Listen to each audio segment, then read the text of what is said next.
pot spinning round.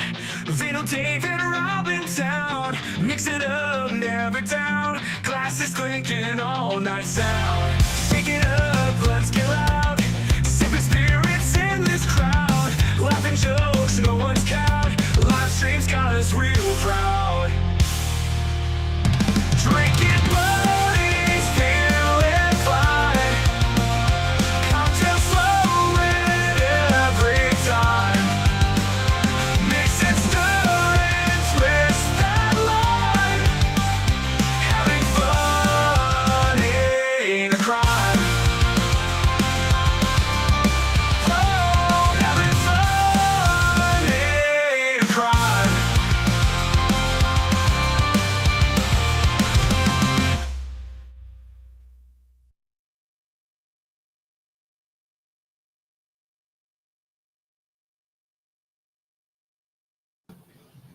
All right. What's up, home bartenders? What's up, everyone? Welcome to the Drinking Buddies. This is episode 21. We've done 21 of these. And today we are looking at war flicks and strong sips. So we're going to review some war movies and we're going to make some strong cocktails. Yep. These cocktails, like I told Rob, these cocktails are going to be as stiff as a dead soldier. So we've got Coach Vino from the Progress Bar. We are missing Dave from Booze on the Rocks tonight. He's feeling under the weather, but so he's sitting this one out. But he'll be here for the next one next month. So don't you worry, Dave will return. And we got some other people that will be joining us. Dave. We'll make you proud. Yeah. And we got some other people that are going to be joining us shortly. A couple of them are waiting in the lobby, so we're going to bring them in. And yeah, we're gonna have a fun time tonight. Let's see, so make sure you head over to my channel. Rob put a link. Hey, yay, sir! My channel. I love those effects. I don't get it, but I love it. Yeah. So head over to my channel. Rob will put a link in the chat there for you guys. Because that's where everybody's going to be hanging out. The chat should all hang out in one space. The streaming app the streaming app that Rob uses is amazing, but unfortunately it does keep the chat separate, so you have to go to one channel to hang out together, right, guys?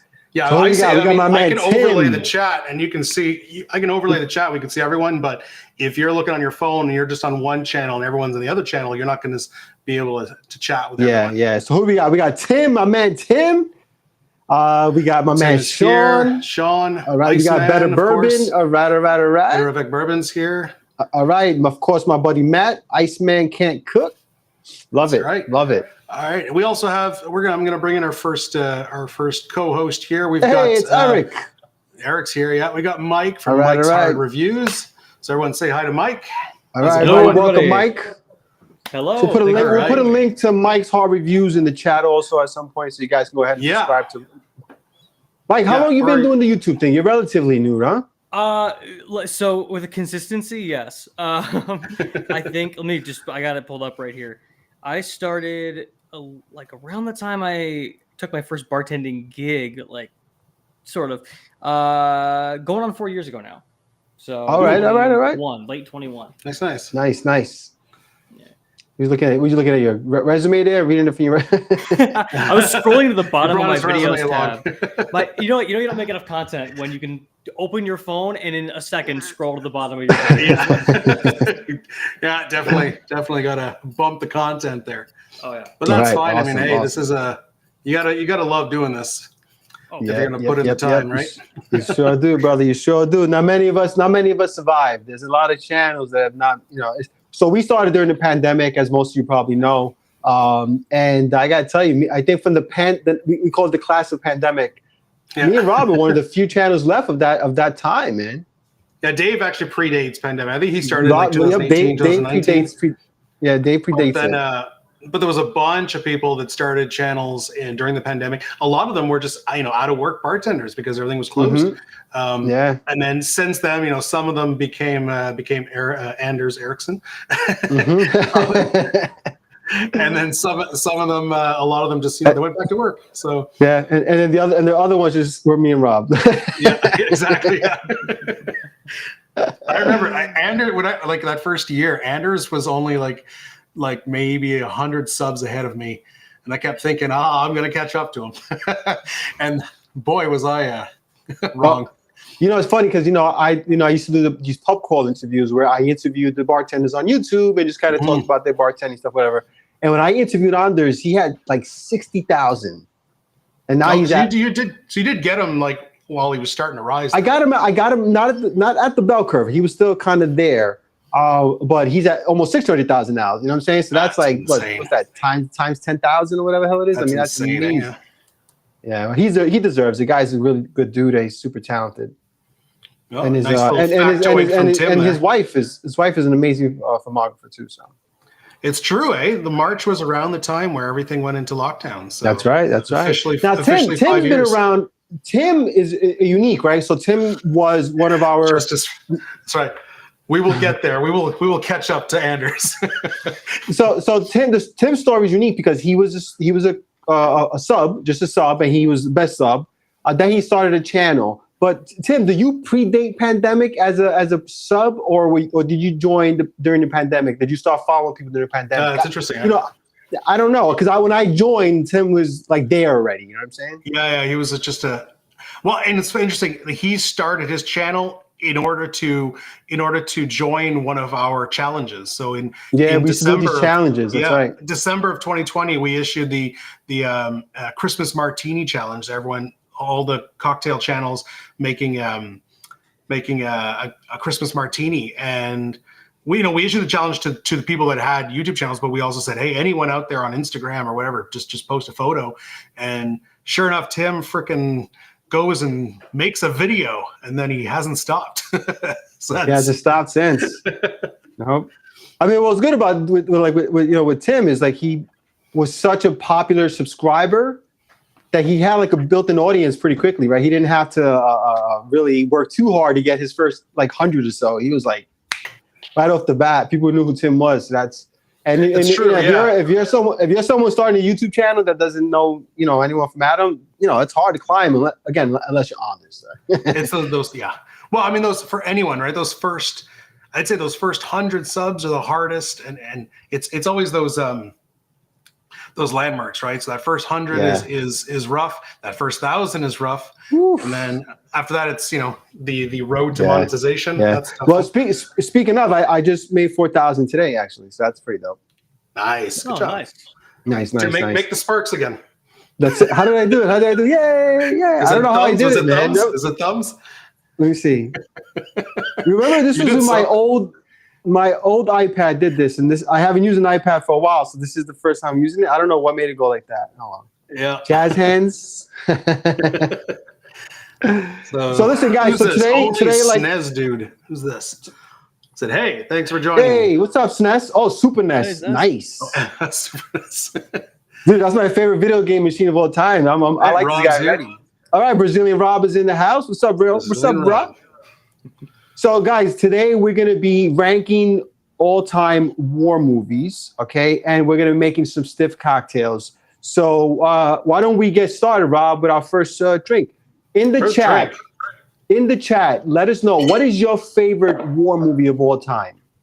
Yeah. Your favorite. While I prep my drink. All right. So, I am making, for my first one, I'm doing the, let me get the recipe here. Oh, got some reverb there. So I'm doing the white Negroni sour. So with this, I'm going to 1.5 ounces of a Navy strength gin, 1.5 ounces of Quina Lillet, which I have made homemade. Obviously, doesn't exist anymore, but any quinquina liqueur. So you wouldn't want to use Lillet Blanc. You could, but something like Coque Americano apparently is closer because you do want that quinine flavor. But I've got this 57% Navy strength gin from a local distillery here. Nice. Looks like a crazy. That's a really cool bottle. Looks like a high-end perfume. So basically, Rob, we said the qualifier here is that at least one of these spirits is high proof. Well, I was thinking about that. I mean, I would say the base spirit, right? Well, then again, something like I would still quantify something like a Long Island iced tea because you just have a shitload of booze, right?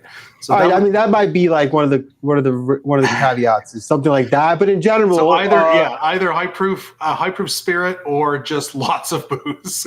yeah, or maybe something even like doesn't have maybe it has no modifier or something like that. It's just like super boozy.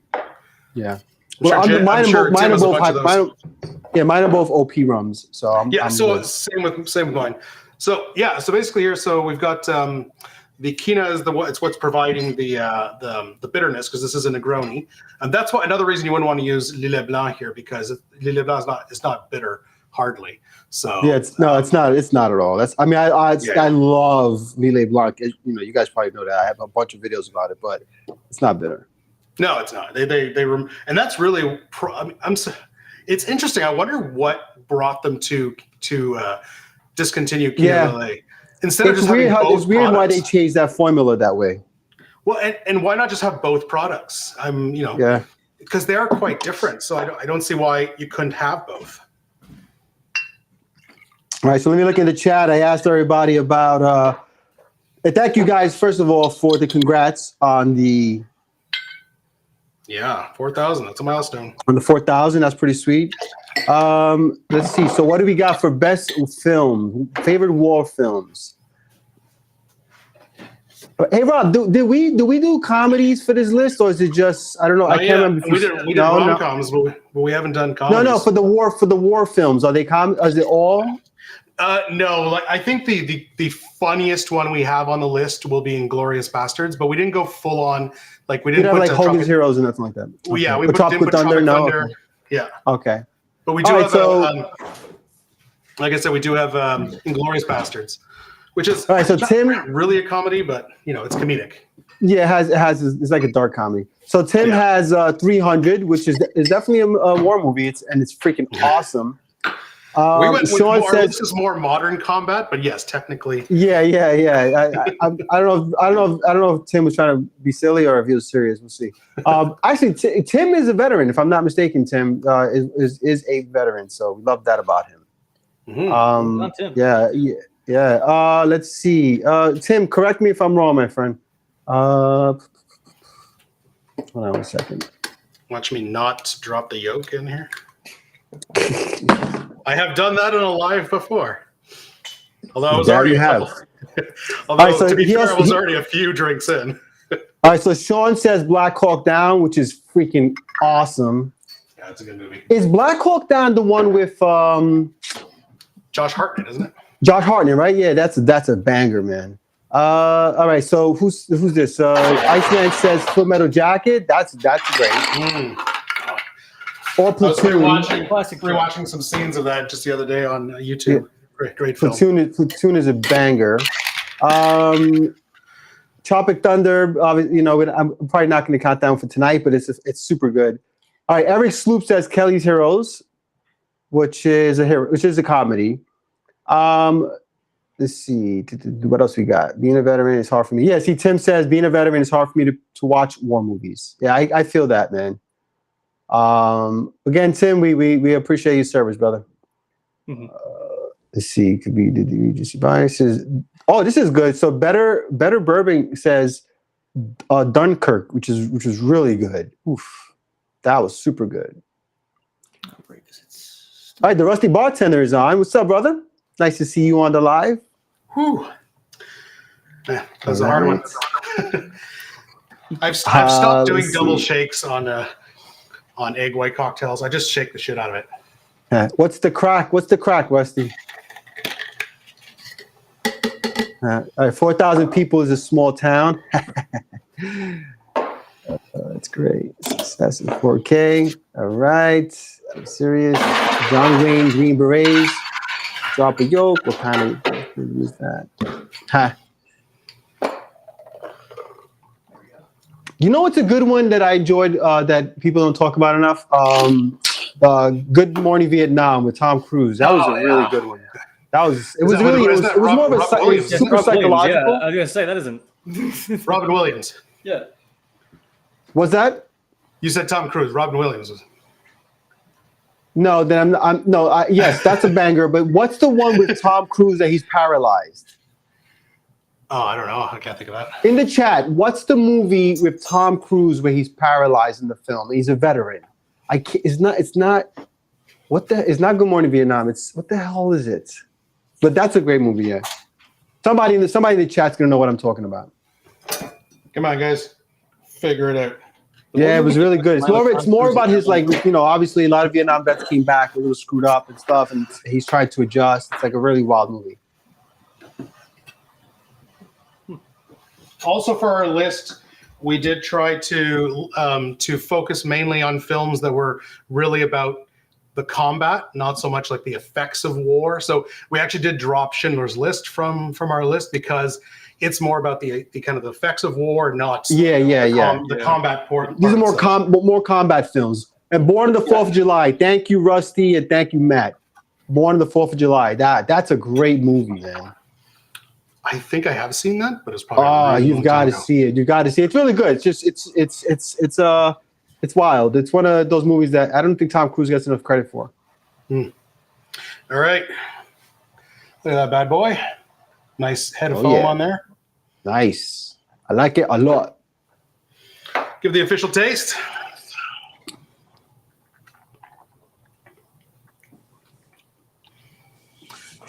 Man, you wouldn't be able to tell if this is high proof. Mm-hmm. It almost There's feels enough kind of modifiers flat. in it. Yeah, it almost feels kind of flat right up front, but then that quinine really hits in the back end. Oh yeah, I love that. I love that flavor.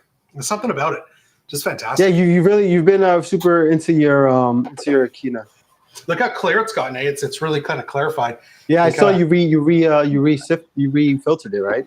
Yeah, it's pretty amazing how it was super cloudy. I've made a few like homemade amaros now and things with different like barks and roots and stuff, and those leach off so much sediment. So they're very cloudy when you first make it, but you let it sit for a couple of weeks and everything just drops at the bottom. So in the chat, what are you guys drinking tonight? Let us know if you're drinking tonight, even if it's a soft drink. What are you guys drinking tonight? I have my water here, but I'm also having some boozy stuff too. So we're balancing it. Your buddy Coach Vino has a Girl Scouts meeting tomorrow, so we got a hard out at 10 tonight, guys. Listen, at the end of the chat, at the end of the live tonight, we're gonna do a shot again. We're gonna do a little Irish whiskey shot for St. Patrick's Day, and we implore you guys to join us on screen again, like we did last week. That was really fun. So if you guys want to join us for a shot at the end of the live stream at around 10, we'd love to have you guys on for 2 seconds. You know what I'm saying? That's right. Yeah, Apocalypse Now. That's another one. That's a great. That's probably my favorite. Apocalypse Now is fantastic. That might be the first film that really like exposed the Vietnam War in a way that was like, what is going on, dude? And it's very well shot. It's very cinematic in every aspect. There's a lot of like really quotable lines too, and I love the smell of napalm in the morning, and then that was Pete Coppola though, man. That was Pete Coppola. Yeah, and then the scene with the Colonel or like Marlon Brando's character when you go see them, and that one's been parodied so many times. Where he's dripping the water on his head, and then he looks at him and says, "Are you an assassin?" That whole scene is just crazy. I know Seinfeld did a parody of that scene with Peterman. All right, nice. So DJ Umis said is having King of Barbados, which is the video I released today. It's a really delicious kind of like fall into spring cocktail. It's super flavorful because it uses allspice dram, so it's got like that punch of allspice. It's a really nice little cocktail. All right, so what's this? Sean's having gin, dry vermouth, Campari, and amaretto. Did you make that up, Sean? I don't know if that's like a common cocktail. It sounds delicious though. Yeah. Just got home. All right, Tim said he just got home, so he's just getting warmed up. Nice. All right, good. Hey, Stefan is in the house. Nice. All right, so I'm gonna go ahead and make my drink, Rob. I'm gonna start with the wordsmith, Rob. Oh, I think that one's last on thing. You're not All right, then I'll do following whatever. the order. I'll do Oh, the. yeah, well, I'll do. it's All right, got it. I'm All right, already do it there. for you. We all get to I'm watch already Rob there. just frantically smashing his finger into a keyboard. All right, Wordsmith. What do we got? That's the Jamaican rum. All right, that's the Smith and Cross. Also, Smith here and goes Cross. our Smith and Cross Oh, here we sponsor. go. Here we go. We got to do the Our not Here. sponsor, Smith and Cross. sponsor us, Smith and Cross. We're gonna have to just pick a new rum at some point and hope that they do it. Never. It's the best one. It's just nothing is good. Hey Rob, put that up on the screen again for me, brother, if you don't mind. All right, here we Here go. it is. All right. Yeah, so anything with Smith and Cross is always a banger. And I've had this before. I think I've made it for the channel. I'm not 100% sure. Can't keep track anymore, right, man? You've made so many cocktails over the years. It's hard to keep track. Mm-hmm. I would love to count how many. My hands are wet. How many cocktails I've made between, social media and Impossible to YouTube. tell. I mean, I'm sure I can hire someone to come do it for me, but I I put ain't a doing random S at the end of the. You're putting in some lime juices. it. That's the sassy version of lime juice. Let's see. So I'm curious. You mentioned like how many recipes you've made. Have you guys ever lost a recipe and then found it like a year and a half, years later? Like, oh wait, Like what do you mean? Like the physical, like the video, or a actual piece of paper with the recipe on it? actual piece of paper with the recipe on it, or like the idea comes back to you, or something like that. Yeah, that's happened. I mean, I don't think I've I lost a recipe. but journal everything. I don't think I've lost a recipe, but I have like I'll have like a cocktail that like maybe during a summer I was obsessed with, and then I don't make it for like 2 years, and then all of a sudden I'm like, oh yeah, that recipe that used to be great, and then so it's like I'm rediscovering a cocktail that you liked. All right, Rob, you can put the chat back up, Rob. All right. I once lost the first special I ever came with at the hotel bar that I was working. I lost that for like 2-3 years, and I just happened to open the audio recordings on my phone, and I found a scrap, like video audio, sitting in there. The recipe back. Like, thank God. Lost. So Stefan is having a lost and found Wild Turkey 101, Averna, Campari, and lemon juice. That I feel like he's talking to me directly. Hey, Connor's drinking Reno Motels. Hell yeah. What is Reno Motel? It's like a fancier yet also worse Jaeger bomb. All right then. It's a layered So Jaeger Sean- bomb with extra vodka. Sean says that the cocktail he's having that I described before is called a Philby. The Philby. Yeah. Oh, okay. I like the sound of that. I'm gonna have to visit that one at some point. So I like the one that Stefan and him make it sound pretty good. All right, gentlemen, Yeah, this is my wordsmith. Cheers to the chat. Thank you for joining us today, Mike. Welcome to the show. Yeah, had to be here. Mike, do you have a cocktail you want to make? I do Oh, yeah. actually. I have a Mai Tai variation based on overproof rum. Oh, I like Nice. that about it. I know, yeah, Gosling's 151. Solid for the price. Here in Michigan, it's like $18-19 a bottle. It's actually really cheap. That's a steal. They're like 50 here. Are you serious? Well, the regular Goslings is only like 28, but the 151 is pretty expensive. Wow, I wouldn't have guessed. But yeah, so it's a Mai Tai riff that subs out the almond, like the orgeat, for macadamia nut, replaces Nice. the orange with banana, and then I'm gonna add some bitters too, because while we all wish That we were sounds sponsored by Smith and Cross, I am actually sponsored by McMahon and Tate Cocktail Company. Oh, there we go. Your bitters, accoutrement, salt rims, and dried fruit garnish needs. So, Mike, you got to clear that. Mike, you got to clear that with our attorney before you start doing stuff. what do you mean? What are you talking about? What are you talking about? Nobody said anything. Nobody said anything about anything. What are you talking about? All is well. All is well and good. So, Yeah, that does sound good. yeah, it is 2 ounces of the overproof, 3/4 of lime, and then half each macadamia and banana. Eric, thanks for stopping by, Eric. Appreciate it, brother. I know he's traveling today. Eric's a truck driver, so he's going to be hitting the road right now. Hey, Rob, Cheers, fellow drive safe. Michigander. Nice. Are you also enjoying the 30 minutes we had of warm weather today? It's getting warmer here. The snow's finally melting. Yeah, it's Although been you never beautiful. know in when New You you're guys York. still Yeah, have we snow might- up there? What's that? You guys still have snow up there? Oh, lots of it. But it is melting, so it's no long. It's just like it's no longer snow you can play with.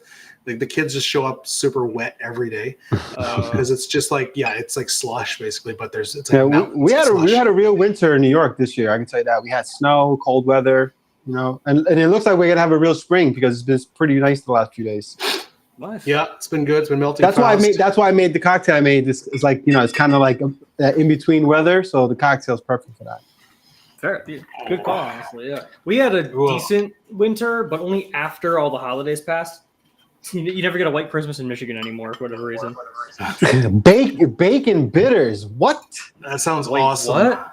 Lucky bastard. I don't know if it's bacon good or bitters. not, but Wait. it sounds like it sounds pretty sick. Is it I so can't not Stefan? be What good. is it? Is it smoky and sweet? Because if it is, that's really fire. Salty, smoky, sweet. That's what it would have to be, right? That would be I assume crazy. bitter as well. Bacon? but- How do you make that? Yeah, I shelf would assume stable? there's some bitterness in it. But That's there's the enough thing booze about in it, though. I gotta tell you, probably man. fat I've had wash- probably fat wash whatever spirit that you're going to be at the base of your bitters, and then I don't know. I don't know, but it sounds Pray. wicked. I need do a a lot of praying. Maybe it works. smoky, salty, and umami. all right. Umami. That sounds Earthy. crazy. Who makes it? What's the brand? You said Lucky Bastard. Stefan, Lucky Bastard. Lucky Bastard, yeah. Never heard of it, but I have to check it out. Hopefully, it's not a Canadian brand because otherwise, I'm not paying twice as much. Oh, I'll happily step in and do it then. I'd rather pay Stefan Rob to is send it to me. That's right, yeah. Yeah, Stefan is the king of bitters. Oh, he's definitely the king of bitters. I think he's got. Geez, I don't even know. I remember him telling me last time it was crazy high. I thought I was pretty good with my like 15 bitters or something. Yeah, what do I Stefan's got? I've got 20. I've got 25 bottles. Oh wow, that's pretty damn good. Yeah, I got a decent collection. 25 bottles. Everybody in the chat, let us know how many bottles of bitters do you have, and don't be ashamed if you only have 2. Just put it in the chat. How many bitter bottles do you have? I have 25. Although if you have 2, they better be Ango and Peychaud at least. Yeah, I mean, no, orange. You have to have Ango and orange. Because Peychaud Okay, so is you great, just- but it's not in a lot of cocktails. I suppose. I don't know. Between orange and Peychaud's, I probably use Peychaud's more. Really? No, I feel like I use orange all the time. I also drink a lot of Manhattan Riffs, and orange bitters is great in those. I just I guess I don't know. The All right, orange- I mean, someone the has orange is 16. nice, I That's just don't great. always use Nice, it. 16. Ooh, 16 Lucky is Bastards great. is in fact Canadian, so I'm gonna have to check this out. What's, I guess I am the oh my lucky God, bastard. Iceman. I'm a big man intake, and that's not counting duplicates. All right, so Better Bourbon has 13. What is Better Bourbon's name? I don't want to call him Better Bourbon all the time. You know, You told anybody us know once. Better Bourbon? What's You your got something actual name, brother? against alliteration? Maybe his name is Bab. That's his B-A-B. Bab. We'll call him Bab. So Bab, how many bottles you got there, Bab? Until we know otherwise. You know me. I'll make. Poor artist Rob formerly is known as Brazilian Bab. Rob now. So Iceman has 35 to 50, which is a kind of a big, kind of widespread gap. Is that close? So it's one or the other. Wow, Brazilian Rob has 34 bitters. Nice. My God. Nice. Tim, 35. What is the bitters you use the least? For me, it's The definitely one I use the celery. least, God, I have so many I don't use, man. Yeah, for me, it's definitely celery. I've gotten to the point where I've gotten to the point where I'm not buying any more bitters. I just got to stop. just got to use the ones you have. Officially, I would say back. for me, the celery, like I bought them to do like some sort of it was like a savory, like Caesar Bloody Mary kind of drink, but Or it's- martinis is great in martinis and certain gin cocktails. Is great. I guess I like I'm not an olive guy in the martini, so to me that kind of flavor in a martini is not what I want. I prefer like a lemon twist in a martini. I like it the fresh brightness. I don't like the saltiness.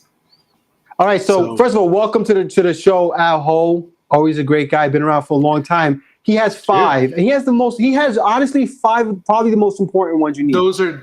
Yeah, I was gonna say, if you're- shout out to the tiki bitters because that's a slept-on option. Oh, I love those. That Love is those not. I don't even think it's slept. I don't even think it's slept on anymore. I mean, it's become such a prominent bitter in recipes now, and it's so good. It's unbelievable. I think it is these if would you do be the if I modern was to stuff. make a list of the top 5 bitters to use. This would be exactly it.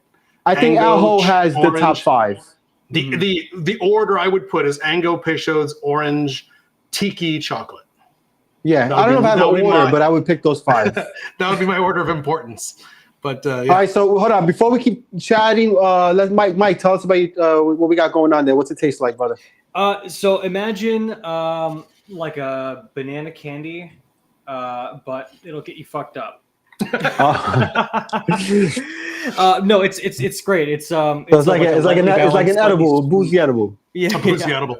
boozy edible, basically. Yeah, it's got the same. All the hits on the same notes as a Mai Tai, but with a little bit more intense rum character. And banana and macadamia nut. That's just like. How's that dessert in a macadamia? glass. I've got the Trader Vic's, and I find it Very sweet.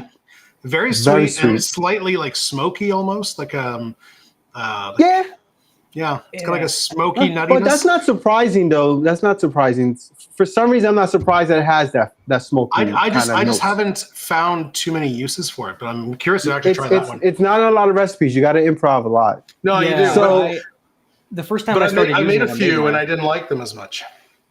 All right, so hold on. Let's just go through the chat real quick. Mike Johnson, welcome to the show. He says he's got 27 bottles.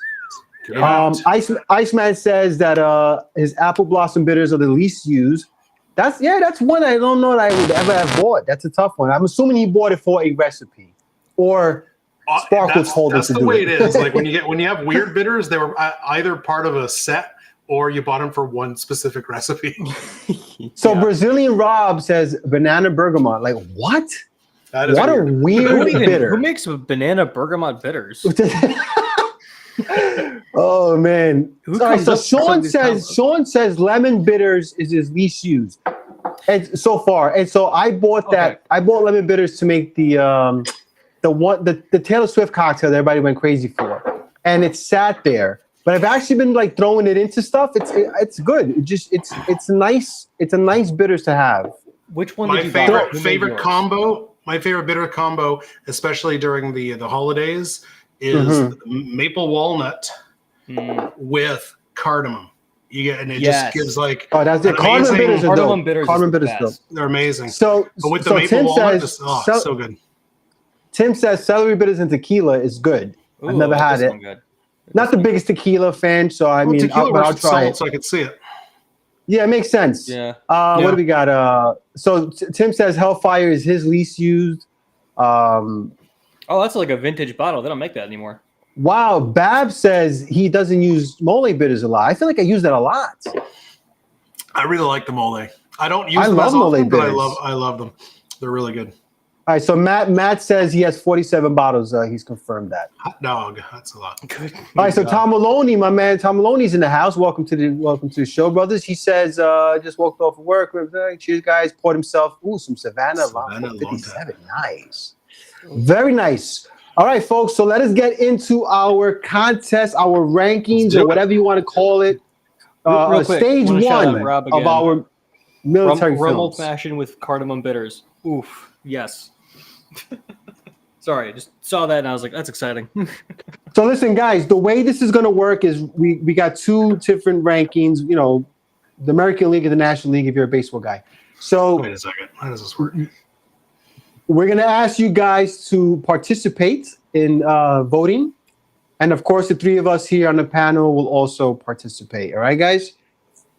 Trying to find the best So way Rob, to leave the chat, share Rob, this. make sure you leave the chat up so everyone can see what's going Yeah, on. we can't see us much at all, though. I don't know why. That's okay. I don't care about us. It had a bit- I guess we'll go like this. Why isn't it bigger? Okay. This is so weird. All All right, right, so all right. First up, Greyhound. Greyhound Oh and man, Full Metal Jacket.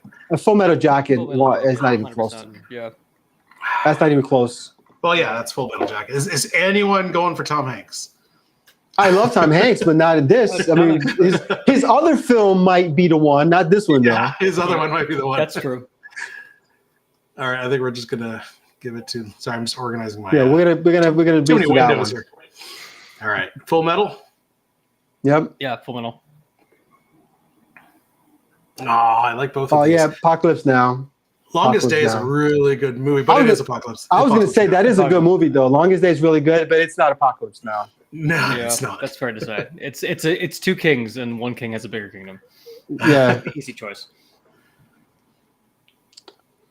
Bridge over the River Kwai and The Outpost. I have not seen The Outpost. I've not seen either, so I would I need haven't some seen Bridge over assistance. the on River this one. Kwai has it's got Obi-Wan in it. Oh yeah, really? Yeah, I know with that. That's my Alec Guinness. Alec Guinness. All right. So in the chat, has anyone seen either of these? Can you give us some? I'm voting for advice? Bridge, but yeah, let's go to the. Is it about like Vietnam or something? It's World War II and it's POWs in a Japanese camp that are all right. So forced to it's build a Asia. bridge. It is Asia. Okay. All right. Yeah. So in the chat, it looks like they're agreeing on the same thing we did, guys. So it's good. This one looks like it could be a toss-up until we get some input here. Yeah, So we got all right, Kwai, Brazilian Rob. Rob says Kwai.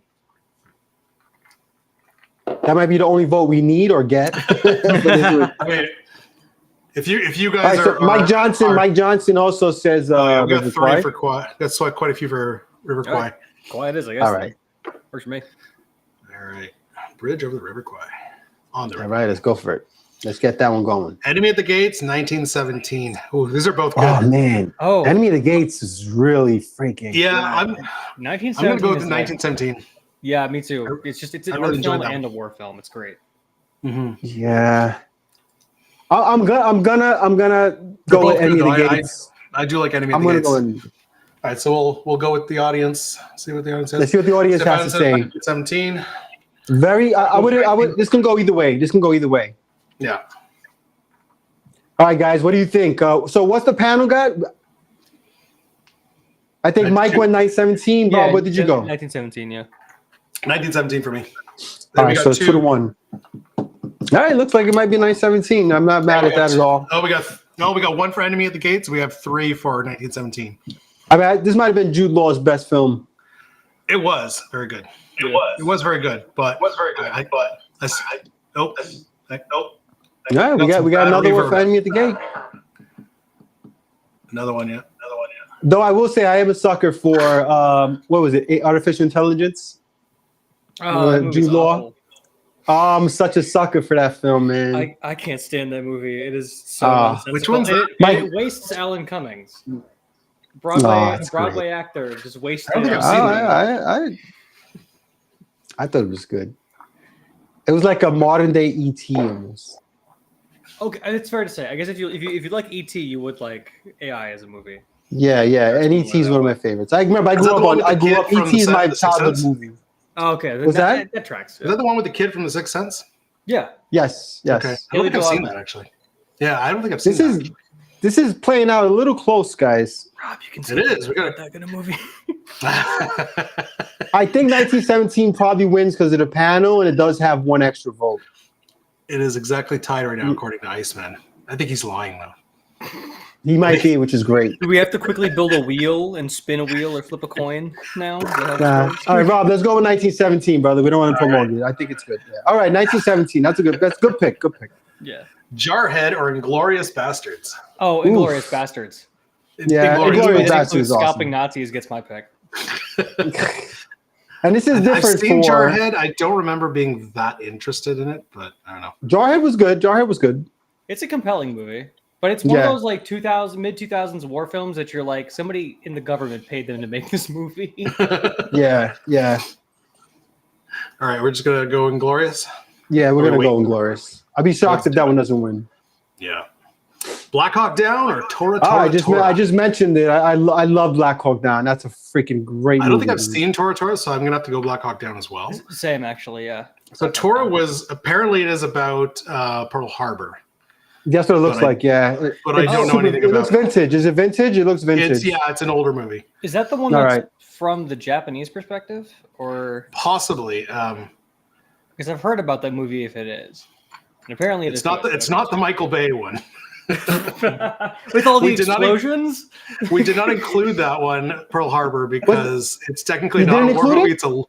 No, it's a love story based in a war movie. It's not a war. I don't know. movie. I get it's a love story, but it's got some amazing military scenes. That saves the does, it movie. does.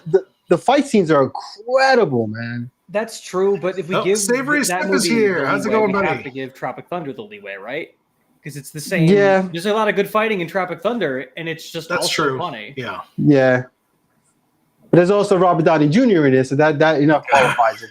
You would never go full retard. Oh, never go full retard. Is was anyone everyone's line giving for this it. to? I think No, it's Black Hawk Down. It's Black Hawk Down. It's I Black actually Hawk was for a second there. I was like, "What the heck is BWD?"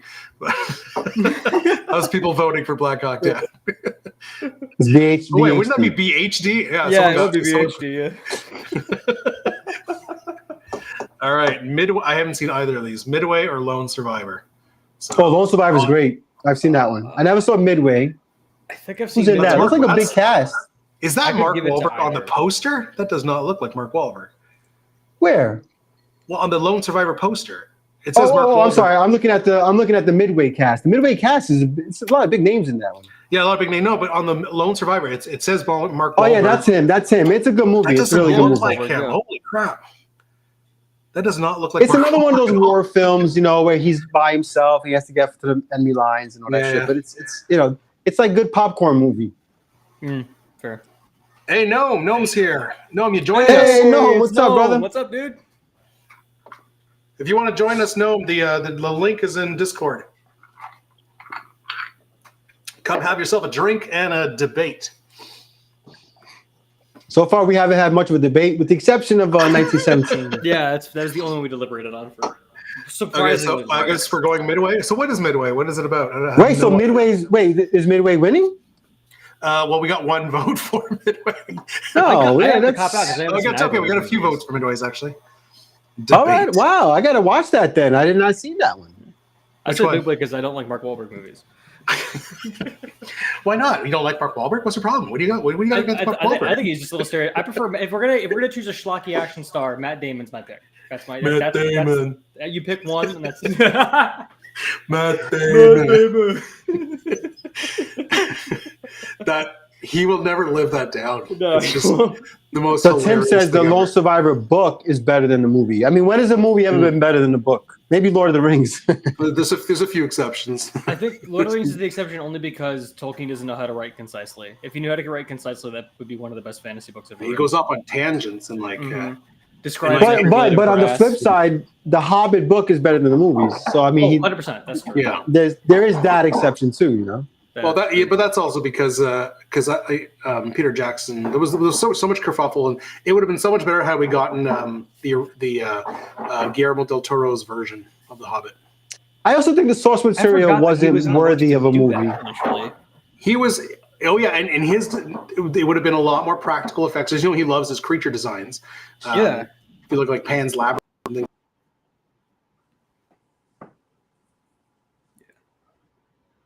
Oh shit! Rob Freeze on us? I was gonna say I think I just lost him. Yeah, I think we lost Rob. And it looks much better. He's back. no, You back, I can Rob? hear Rob, you there? I can All hear right, you Rob. guys. You You lose me for a second? You froze for a second, bro. Yeah. Oh no! If I do drop, apparently I actually noticed this on someone else's another stream I was watching recently. If the host drops in a restream, as long as you guys are still there, the stream will live. I think we've live had on. that I just- happen before. We've Yeah, had and that I just happen. have to rejoin. Yeah. So, There might have been yeah. those Canadian tariffs with cutting the ban. They just kicked in, yeah. Yeah.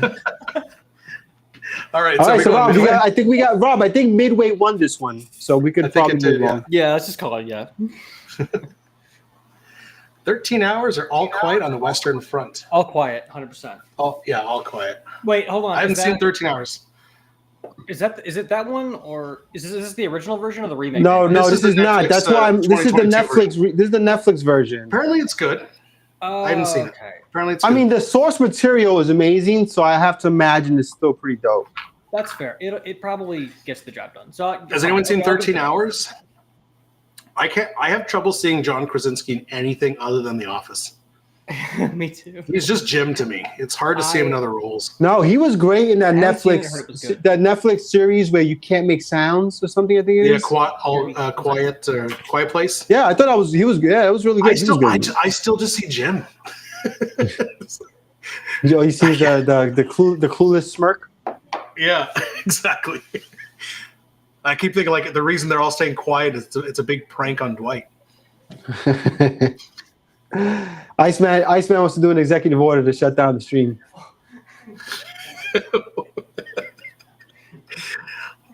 Look at this one. It's a big one. Right. You should tell them the Siege of Firebase Gloria. What? Well, I think everyone's agreeing with all quiet, it looks like. Yeah, it looks like it. It looks like it. All Hey, quiet. Rusty's back. So we got Pickles. Pickles has joined the stream. Pickles. All right, we are on to level 2 of the first tiers. Tier 2 of the first level. Yeah. whatever. I mean, this is a really good matchup, but Apocalypse Now is Apocalypse Now. I love Full Metal Jacket, but Apocalypse Now has to. Yeah, take Full Metal Jacket just took on the wrong movie right now because it's a great film, but Apocalypse Now is Apocalypse Now. Sorry, It's sorry about my it's a reprieve. near perfect film. I'm it's going to a be the great one who film objects versus to a this Really? That's cool, Yeah. man. We need some objections. because Kubrick. I like the way he directs movies, and Yeah. while Full Metal Jacket is both a great commentary, it is also one of, if not the best Kubrick film. So, A lot of the actors don't like the way that Kubrick directs films. Yeah. I understand why he makes hard hitting stuff. But Apocalypse Now, when you watch it, it's especially if you watch it for the first time, when at our age, right? We were born to watch it. And you see all the guys that are in it. Especially like, geez. Shelley Duvall. She does not like Kubrick's. Shelley Duvall very much did not. Didn't that, like, ruin her life? Yeah. Didn't the show? Yeah, well, ruin he her life? made her redo a scene something like 127 times or something. That poor lady lost her mind. Maybe it was from that. I think she passed away just recently, right? She was She passed away homeless and recently, stuff. yeah. Really, Yeah, really 24, sad. yeah. Really sad. December 17th. I loved her. I think loved she her was in doing better. She started doing better. Yeah. I think she was doing I better, loved her. and then she passed away. She was sick I or loved something. her in the Popeye movie with Robin Williams. I was such a sucker for that film when I was a kid. That was awesome. we've Remember got she played someone- Olive Oil. That's right. Yeah, I loved Robin Williams. I just was a big fan of his. I loved his stuff. I miss Robin Williams every day, dude. Oh, totally. Every He was single just a good day. dude.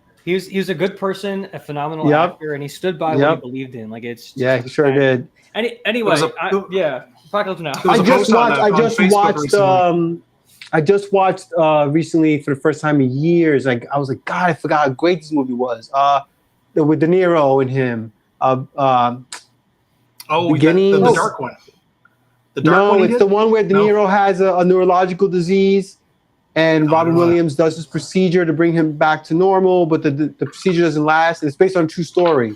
Awakening. Oh, I don't think I've seen that. Oh, okay. Interesting. God, it's a great film. You've got to watch it. It's such a good movie, and it's based on a true story. It's wicked. You know what else is good? What's that movie with him and Al Pacino? Robin Williams and Al Pacino. Oh, with the film he's a photographer, right? That one. No, Al Pacino's an investigator. He's like looking into. Yeah, it takes place. that's, It takes place. Yes, it takes place in like Maine or Alaska, I think it is. Yeah, somewhere like Yeah. a big part of it is that they don't get enough like nighttime. The sun's always out. Yes. So Insomnia. Pacino turns out to be Insomnia. turns out Pacino's the bad Insomnia, guy yes. now. I remember. Insomnia. Insomnia. Yes, Yeah. that's a good movie. Yeah, that was That is a good movie. that was near the end. That's when of his Pacino. career. That's when Pacino got into like kind of and I love Pacino, but he started to play himself in every movie. Yeah, he developed Will Smith syndrome. Yeah, he became like just kind of like a tired detective in literally every fucking film. I feel like De Niro almost got there too. You know. Yeah, but De Like- Niro's been like, he started doing a lot of wild stuff. He started doing more comedy and stuff. He really kind of took on new roles Well, it and was stuff. funny. It was around the same time that Robin Williams started doing like these dramas or thrillers and things like that. And De Niro started doing comedies. So it was kind of funny because they were both kind of flip the switch on what their kind of movies they were making. Yeah, De Niro just did a Netflix or an Apple series, one of them where he plays the president or ex-president. It's really good. It's really good. He All right, so needs what to do we stop got? making- Rob, what do we making got? We mob lost track movies. here. Who's winning this one? We lost track. I believe we're It at was Apocalypse Apocalypse. Pretty now. sure it was Apocalypse. Is Apocalypse now? Okay, no Apocalypse. surprise. All right, so let's go with Apocalypse now. Yeah, do it. Quick shout out to Alho in the chat. Kubrick's Doctor Strangelove, especially the scene when the U.S. president says, "Gentlemen, stop fighting. This is the war room." Love, yes. It's so on the nose, that line, but it's perfect for that. For Yeah, not Rob. I mean, it's 1917. I can't 1917. I don't imagine. think anyone's voting quiet. yeah, 17. No.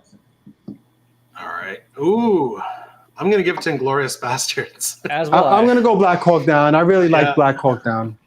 Let's see what the audience says for this one a little bit. Yeah, I mean, we've got two. Yeah, I guess we will. Yeah, they can decide. and this was kind of like what's his face? What's the guy's name again in this? I always blank this guy's name. Hartnett. I always call him Baby Tommy Lee Jones. But you phased out there, you know.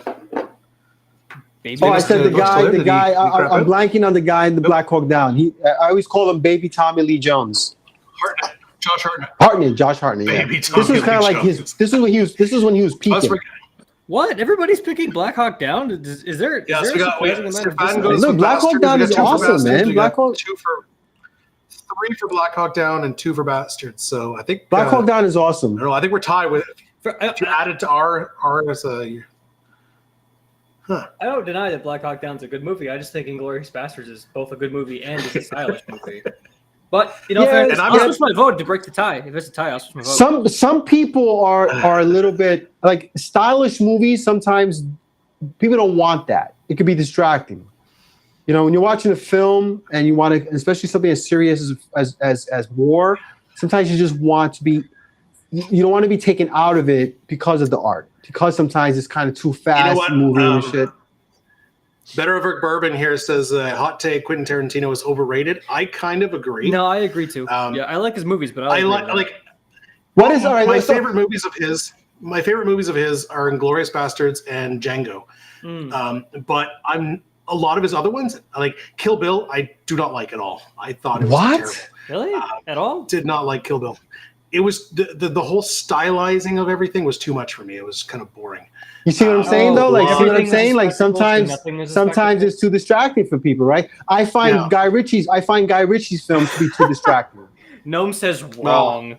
Like in all. You know what I'm saying? You know what I mean? Like I like Guy Ritchie's films, but they're too distracting. Like I feel like I can't keep up sometimes visually with it. That's So, fair. so Tim says something that's important, you know, because Tim is a veteran, and he goes, Black Hawk Down was too realistic. Like that Yeah, shit. yeah, that makes Good sense. point. Look, and I'm gonna tell you, someone who didn't serve, I watched that and I can't take my eyes off of it, and that's why I like it better than Inglourious Bastards, because I'm like, shit, like, is that how it was? Like, my mind is, it's like both sides of my brain are working at the same time. That's fair.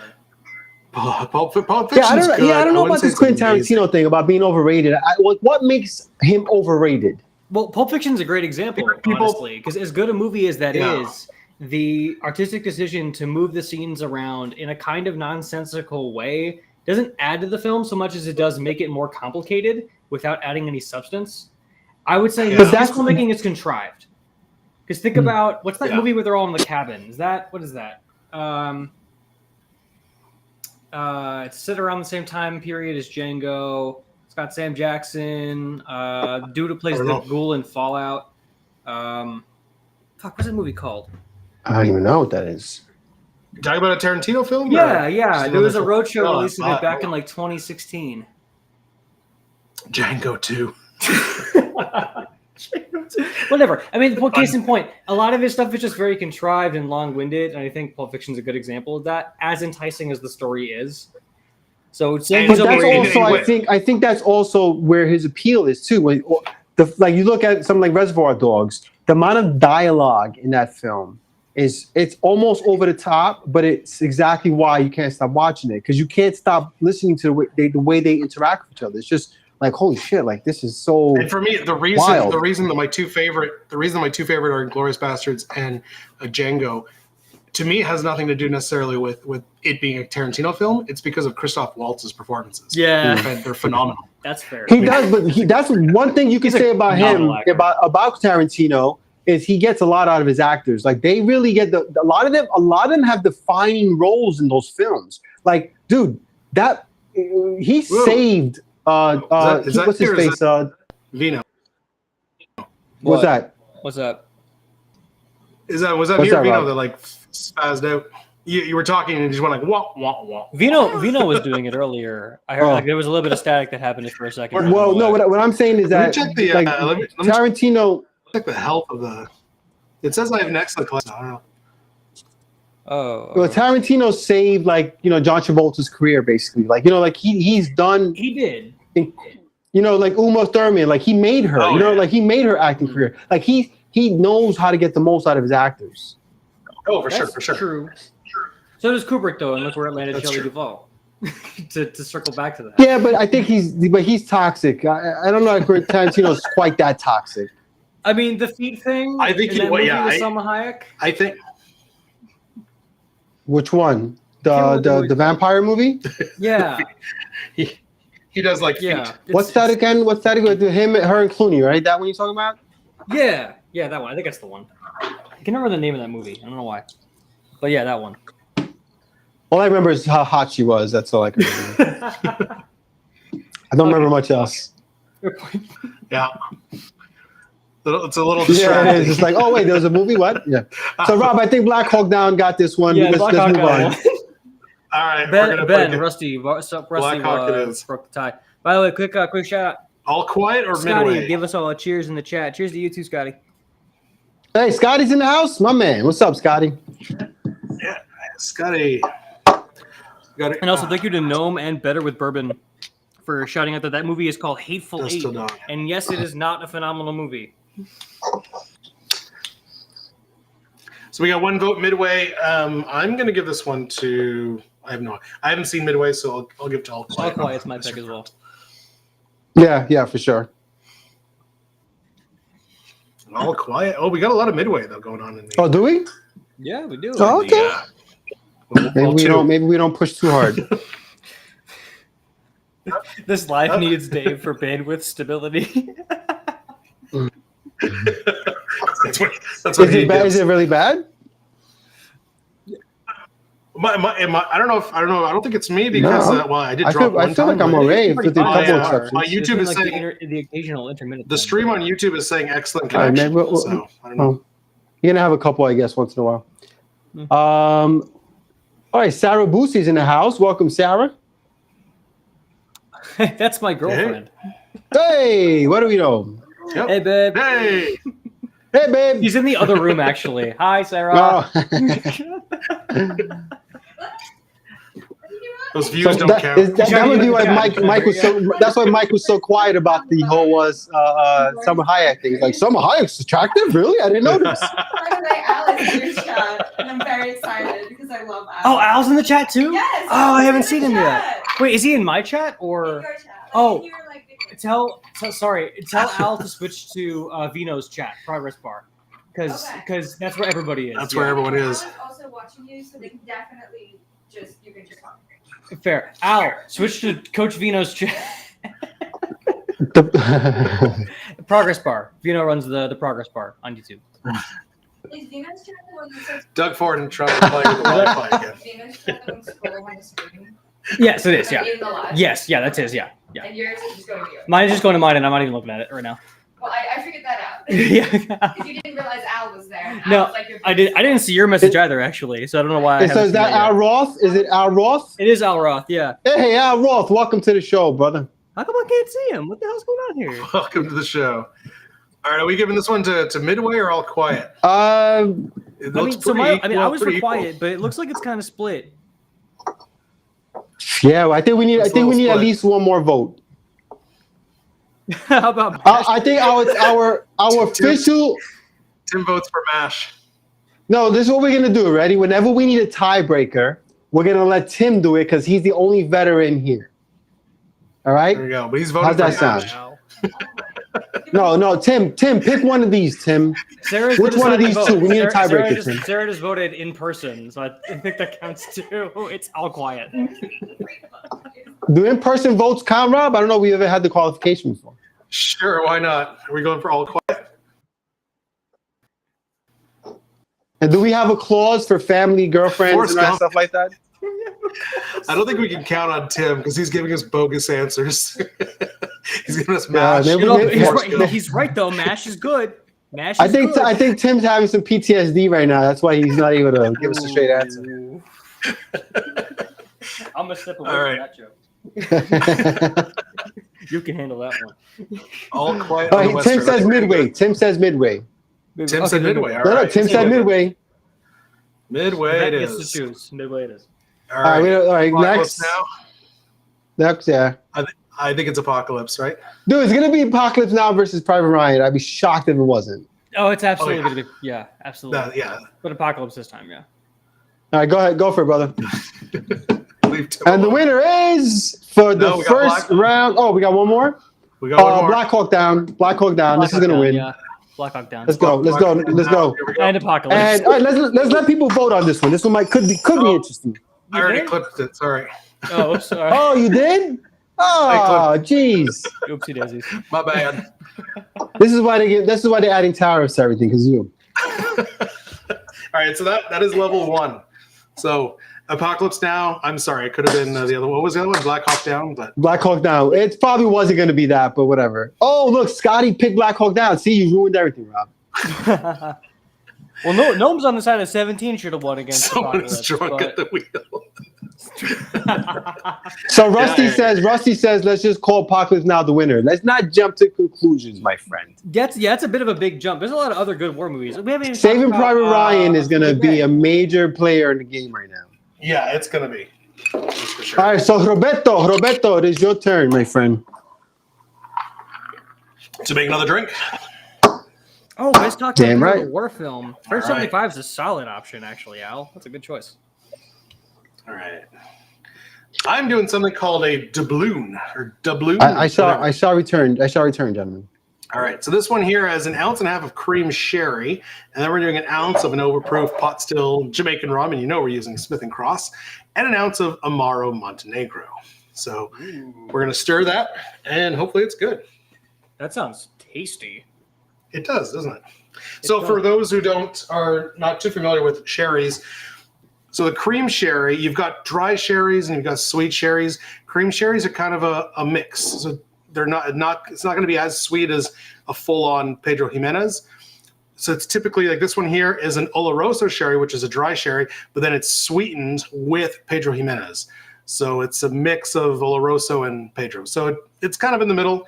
You got some of the nice flavors of Oloroso, but it is sweetened. I think these are the kinds that Fraser drinks. The sweet cherries, I do like the dry ones myself, but this one, since we are putting it with some rum and some Amaro, it is going to provide some sweetness, hopefully, and make it more palatable. So let's get to it. Worst case I need the scenario, there's Montenegro. nothing that a 1/4 ounce of a rich simple couldn't fix. I'm actually worried it might be too sweet. I mean, In which yeah, case- I do find that overproof rums do have a lot of sweetness to them for what they are, so that could be possible. Well, it's because like Montenegro has a good amount of sweetness as well. So the sweet sherry might actually not be beneficial. And if that's the case, I might make another one with a straight Oloroso sherry. Hey, look who joined us from the sick bed, Mr. Booze on the Rocks himself, Dave. Oh, he's in here? I haven't seen Yeah. him yet. Mr. Dave. What a way to Gross. make an entrance. You're right here, you're down and out. You're right here, down and out, Dave. I stole What are your you spot. drinking, It's Dave? my show now. You drinking Yeah, Buckley's Dave, I tonight? don't know. You're not gonna be able to take it back from Mike. You're gonna have to fight off Mike and his girlfriend. 2v1. We're both science nerds. We both have science degrees. So Oh yeah, well, there you go. You can just outsmart Dave, and you'll be that's it. So what do we got here in the chat? Let's see. While Rob's doing that, I will tap into the chat. So Stefan makes an actual really good point, and something we should have probably thought about before this. Star Wars is the best war movie ever. No, we were modern warfare, not sci-fi warfare. That's as modern as it gets. No, it's futuristic. And No, in a so we're not different doing future. galaxy. Okay. And a different galaxy, far, far away. Just roll with it. It's good. Technically, I mean, I know this is a hot debate, but I still Yeah, maintain 'cause it was that David and technically you and I Star fight Wars is Dave. fantasy, It's not fine. sci-fi. Who's Dave? I'm not, I Rob. We're not going to do that now, please. Yeah. We're not doing that, Rob. I'm sorry, We will Rob. table it for another episode. He's good. We are Yeah, that's a having whole other discussion. episode. We are having that discussion.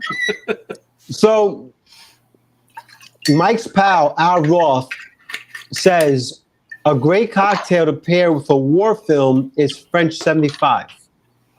It's literally named after a piece of French artillery, so that is actually very true. No, that's why I called it out. Great one. My next cocktail is a great war film name, and you'll see when we get there. I'm excited for that. People were mentioning Fury in the chat earlier too. That's a really good one. Yeah, that's right. Who brought that up? Tim? Yeah, Tim. I think Rusty and Tim both mentioned it. I think it's We're on our going back and list. forth I'm not about it, sure. yeah. It might be in the next. It might be on the second round. Remember, there's a second round coming. True. People are mentioning Edge of Tomorrow too. I was going to bring that up earlier. We were talking about Tom Cruise war movies. Edge of Tomorrow is really interesting as a war movie. I love Tom Cruise. I didn't realize how much I liked him until I saw something with him recently. I was like, oh, I like this guy. He's a good actor. I would never say I like Tom Cruise. As a person, I object Good to him. actor, weird person. Yes, 100%. Weird person, but aren't we all just a little weird? All right, so my man He's Sean, a lot weird though. my He's son, literally a Scientologist. There's no, you can't get weird than that. no, so my man Sean made my Palmetto, which is a banger of a stirred rum cocktail, and he enjoyed it, which is awesome. If you guys haven't seen that, check out my Palmetto video. It's a rum like Manhattan. It's so damn good. It's like a mix of rums. It's really, really good. I love a good rum blend. Nothing better. Yeah, than it's rum. really, really good because he's trying to replicate a rum that's no longer available from, I believe it was the Virgin Islands, maybe. Really good stuff. Do you know what the name of that rum is? It's a St. Croix rum, called St. Croix rum. That's no longer made. And yeah, so it's a blend of a few different rums, and it's really, really good. I really despise Trader Vic getting what is it, Appleton Estate 18-year off the market single-handedly. You know what I always wanted to get? I never got around to getting was the Appleton rum that was supposed to be a copy of the Mai Tai, the exact rum used in the Mai Tai originally. I forget the name of it. Oh, they did that? Yeah, Appleton did it last during the pandemic. Maybe they did it, and it was a limited edition. I wish I would have got a bottle. Oh man, I actually don't really like this. I might just make another one. It's too sweet. It's the cream sherry. I might try with Oloroso. You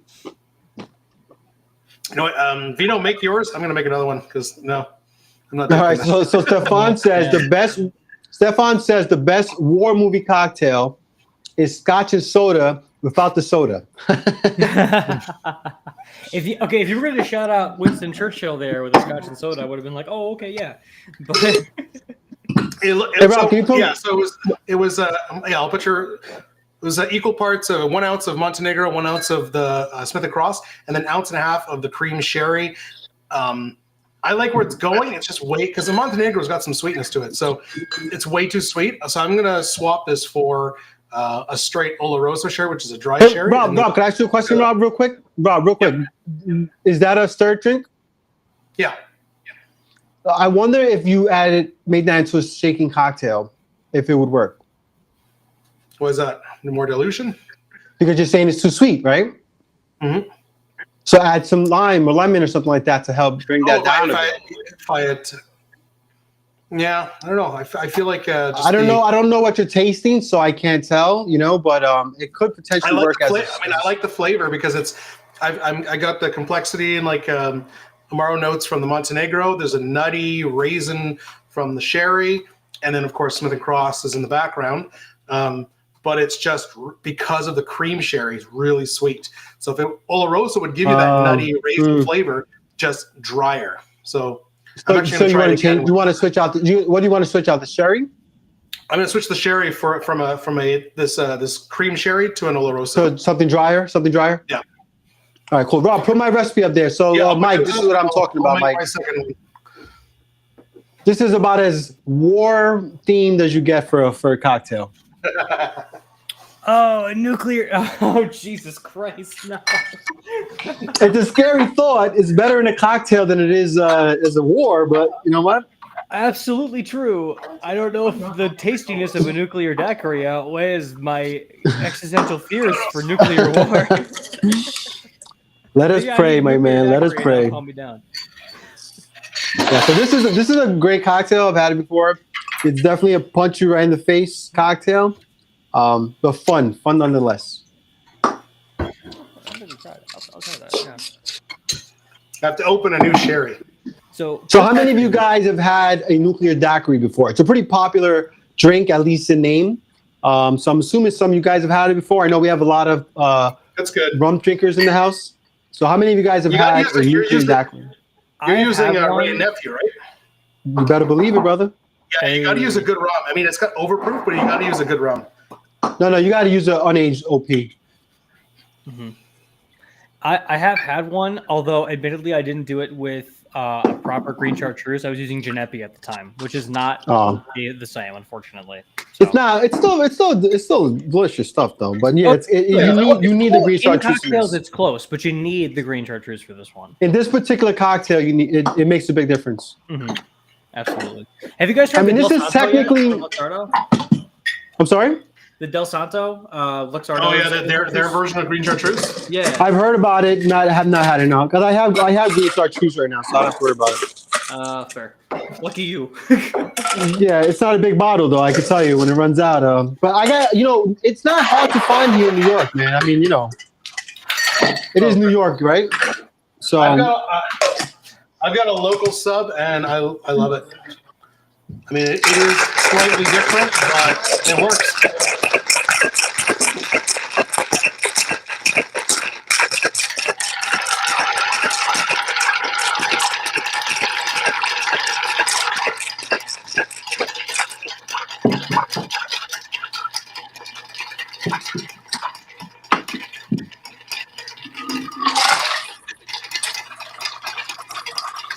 It is a snazzy looking substitute, like the bottle for that green chartreuse substitute, Rob. That is a snazzy looking bottle there. Yeah, they do make a few liqueurs, and they got these funky bottles. Oh. I like a funky bottle. I always like. Okay, so look, I gotta open this up if we're gonna talk about bottles and like weird bottles. St. George, their pear brandy has the fucking stupidest design for the bottle I've ever seen. Just that wide lip at the top that makes pouring from the thing. Oh, I hate that. Yeah, it's just snazzy looking bottle. I'm gonna keep it for infusions, but I'm like, my God, for me, the worst bottle is the Chambord. Oh, I hate that, yeah. I hate that damn bottle. It's a sphere. It's not practical. It's not practical behind the bar, but like in your home bar. Anywhere. No, it looks cool, but it doesn't fit in a bottle to use it in an actual well, like 100%. You just does not. No, it's not practical behind the well or behind the stick at all. Mm. Oh, Dave, this is from It's from a distillery in Ottawa. They're called SFR Distillery, and they make the ones that make my Pachine that I have, and a lot of stuff that I've reviewed. So they recently released a green herbal liqueur. So I could ship you one, or next time if you come down to Ottawa, I can get you one. They might check out their website. I'll send you a link, and they might ship it to you. I don't know if they ship Canada wide or if it's just local. So nuclear daiquiri, guys. Good choice. Oof. Real quick, I want to say, Tim asked earlier. Man, I forgot about that one, boy. It's like you remember, but you don't remember. That's got like some trauma built in right there, brother. The name like I forgot about that. It better have trauma attached to it. Wow, yeah, this is to me. It's called a daiquiri, but it's really more of a last word riff. It's just not equal. Yeah. It's just not equal parts. But that's what I'm getting out of this cocktail, big time. All right, let me try mine. So I got the doubloon with the cream sherry, and I've got it with the dry sherry. For me, this is much better. Oh, cool. Nice. Yeah, Good. with the dry, the flavor is nearly the same, and actually that raisin nuttiness, without being sweet, is more pronounced because Oloroso is a lot richer while being dry. It's a richer, deeper flavor.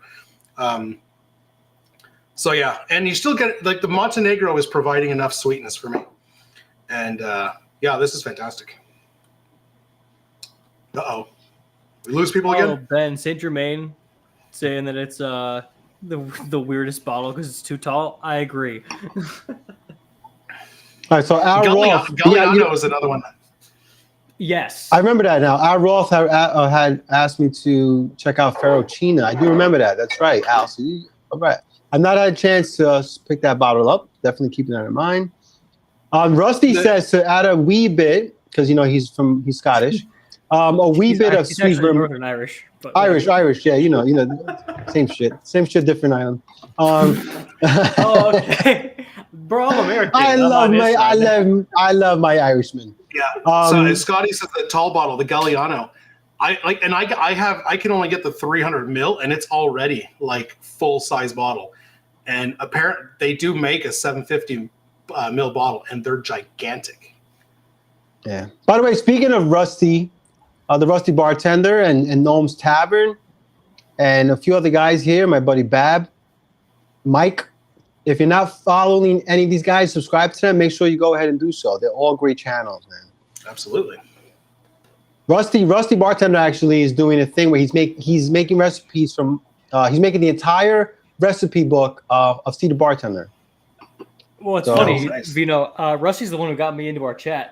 That's how I ended up here. Oh, really? Nice. Yeah, I know wonder most. where I know most all of these people in this chat. I don't follow all of them, but that's gonna get fixed tonight. 100%. Yeah. If you're not following everyone here, do it, guys. It's awesome, man. This is we love doing what we do, and any way you can support the cause is awesome. It's not a free niche. It's one of those niches that actually cost us.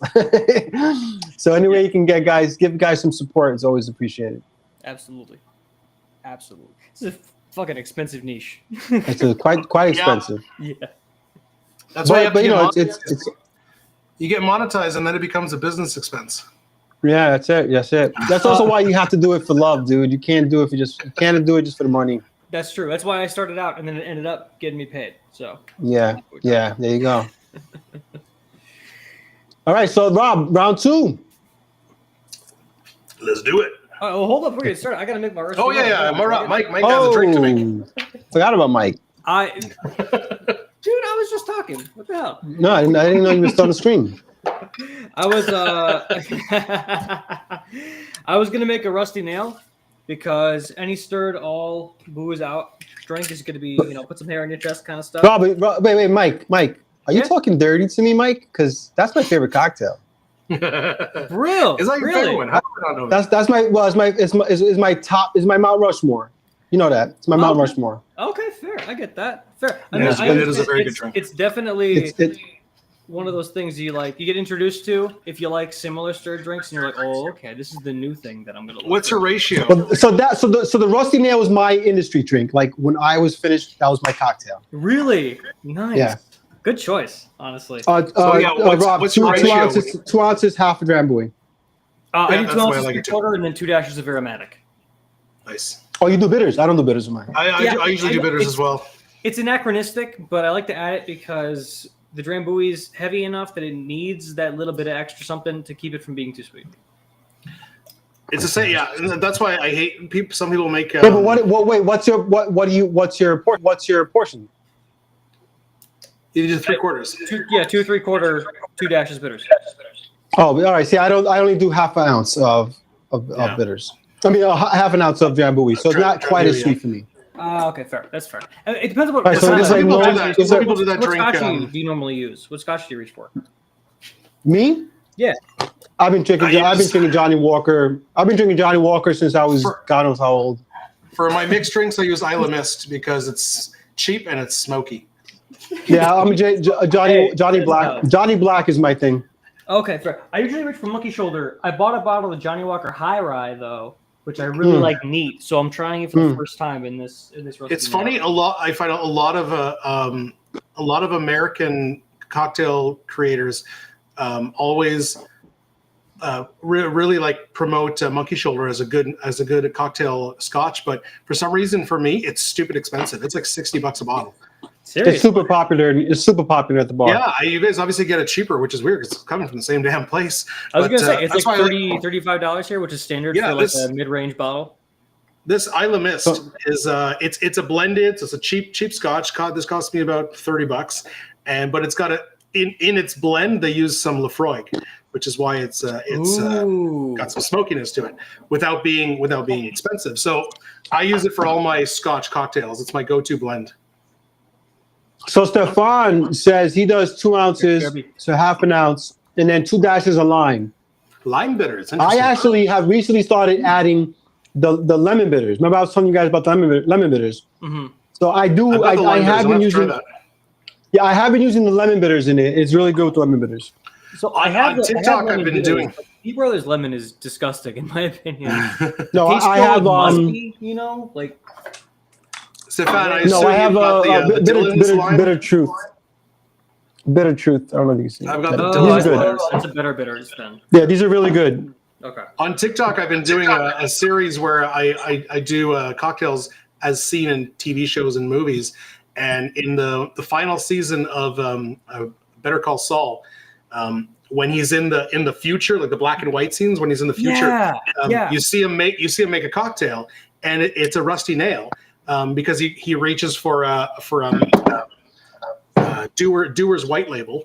And then, but he free pours it over ice, and he does about a 1-to-1 ratio, which is crazy. But Wow. Oof. but here's the kicker: so I tried to make it exactly as he did. So he pours half of the scotch, and then he pours about half of the Drambuie. But then he takes like lemon, those fake squirt lemon bottles there of lemon juice. He squirts a bit of that. So he squirts a bit of that in there. And so I'm like, okay, that's unusual for a rusty nail, but whatever. I added about a 1/4 ounce of lemon juice, and the lemon really cuts down on the flavor, on the sweetness of having a full ounce of Drambuie. Yeah, I mean, it makes sense in that. It's an equal parts. It was actually pretty damn good. I probably wouldn't make it again, but I ended up doing. I didn't free pour, but I ended up doing 1.5 ounces of scotch, 1.5 ounces of Drambuie, and then about a 1/4 ounce of lemon juice, and it was a good drink. I wouldn't do it again. Drambuie is my favorite herbal liqueur, just above Benedictine, which is also amazing. No, Benedictine I love kills it for me. Benedictine. I love it. I go through bottles of They're both really good, but Benedictine. Benedictine has a slight Yeah, I edge mean, for me. Yeah, I get it. I can't argue that, but I definitely pick Drambuie. But I will say, there's a cocktail. I just made it recently for the show. It's a Jeffrey Morgenthaler Kingston Club, and it's only it's just Drambuie. There's no other spirit in it. Mm-hmm. But it's like a tiki style cocktail. It's like pineapple juice and stuff like that. Mm-hmm. Really delicious, especially for someone that might not be too into boozy drinks. That honey and scotch with the pineapple juice. Oh man, it's fire. Super good. Interesting. That sounds delicious. Actually, I gotta try one of those. All right, so I've heard about it before. I've just never gotten to it. Yeah, it's really good. It's a great summer cocktail. So Rob, hey Al, make sure you subscribe to my channel because I have got a recipe for homemade Benedictine coming soon. And me and Rob also have a video together. We make we have 2 videos together. A lot of Benedictine cocktails. But I'll be making a homemade one soon. Maybe I gotta grab some ice. All right. Who has a recipe for a Pangalactic Gargle Blaster? So that's from Hitchhiker's Guide to the Galaxy. I've never seen that. Right. I figured it was something silly like that. It was pecan, yeah. Just if it's something that's described in the movie, I'll definitely make it for a short because I've been doing that recently and it's been fun. But as far as I know, I thought it was some sort of like futuristic drink with fake ingredients and stuff. So I'm sure someone out there has made a version with real ingredients. Rob, I know you're doing more like movies and stuff like that, but are you gonna do the Made Men Old Fashioned? From which film? From the that's what I'm saying. I know it's movies. This is a show. Made Men, the Old Fashioned for Made Men. Dude, Do you mean Mad Is that Men like- or? Mad Mad Men. yeah. Thank you, No, Mike. Thank you. I am gonna do it. I don't want to do it because it looks awful, but I am gonna do it. You gotta do it for fun, right? That scene is cringy. I mean, the whole purpose of that guy's character, Don Draper, the whole purpose of his character is that he loves old fashions. Someone should have coached him to make a proper old fashioned. Okay, I mean, real quick it's then. just Hold on. look. You're The using fact that very he climbs over the table is really just ridiculous. Yeah, Over he the climbs bar. over the bar, but then like he doesn't even use a mixing glass. He puts it in like it looks like a highball glass, and he puts the rye. He first of all he muddles a cherry and orange. Like, oh, what are you doing? And the amount of soda that he puts in it, And then dude. he pours like almost the same amount of whiskey, and he pours the same amount of soda. That's just a highball at this point. And then the way he stirs it, when he stirs it, he just does this. He goes. Yeah, but Stefan, it wasn't even. It was a Wisconsin style old fashioned, but it wasn't still a Wisconsin. Hold it up. I'm wasn't, gonna yeah. stop you right there. That's not a Wisconsin style old fashioned. It's a Yeah, it mid-century wasn't, no. old fashioned. No, No, that's what I'm saying. Not It was just on the Wisconsin old fashioned. It's a We can Don Draper call it old-fashioned. that. It's garbage. Yes. That's a Well, garbage. no, listen. I'd rather drink his old fashioned than that chick that made the one with Jack Daniels. I think it was back in the days. Remember that? Yeah, That Oh, old she makes it in a pint glass and then she tosses it between two pint glasses. That Yeah, one. and she says pour about 2 ounces of bourbon. She pours half the bottle. Yeah. That is that worst part video is- is. Jim Beam, please. If the worst part is if you look at the comments for that video on YouTube, half the people are like, if someone made that for me, I wouldn't even be mad. 'Cause- No. Because you're paying like $10 for half a bottle of Jim Beam. Yeah, as I'm saying, if I pay $10 for that, I'm not going to complain to the lady. You know. Yeah. The worst part is if you look at that next time, look at it closely. This is how she pours her bitters. Yeah. Yes. Nothing comes out. Nothing comes out. Yeah, you No, just but Rob, how about the guy from Bar Rescue when he made his Manhattan? Oh yeah, I think he. Wow, I think that- he anything fucked involving up. John Taffer's immediately just out the window for me. I think That he the fucked fact up, that and this then guy he tried runs, to cover the fact that this guy rebuilds bars and he couldn't make a proper Manhattan of all cocktails. yeah, I honestly think like balls in this guy not to give him credit. Not to give him credit, but I honestly think he fucked up, and then he tried to kind of cover it up because the lady even caught him. She's like, "Isn't there vermouth in a Manhattan?" And he's like, "Yeah, some people put vermouth." No, but you could have, but dude, you could have said, "Oh, sorry, Oh, sure, yeah, I know. I forgot." Obviously, Oh, Jesus Christ! I can't look. Never mind. I'm getting. But the sour, but Dave, the problem, Dave, is that the sour version uses soda. yeah. And he uses like a Sprite or something, right? That's the idea. Is you like No, doesn't he basically- use the gun? He opens like a bottle of like it looked like just like Was it club soda? Club Oh, soda I thought he used the gun, but whatever. It was No, still, he used it a was bottle. still. Yeah. Okay. I can't remember exactly because I was probably choking on my own saliva at the time. I was choking on my own vomit when I watched it because it was so bad. Making things wrong like they I've been do making a in bunch of movies. these on my shorts and TikTok videos. I've been making a bunch of, from. It's funny because I made the apple teeny with my homemade sour green apple liqueur. So I made the apple teeny, and I at the beginning I showed is it Scrubs the show where the guy keeps ordering Yes, apple teeny easy on the teeny.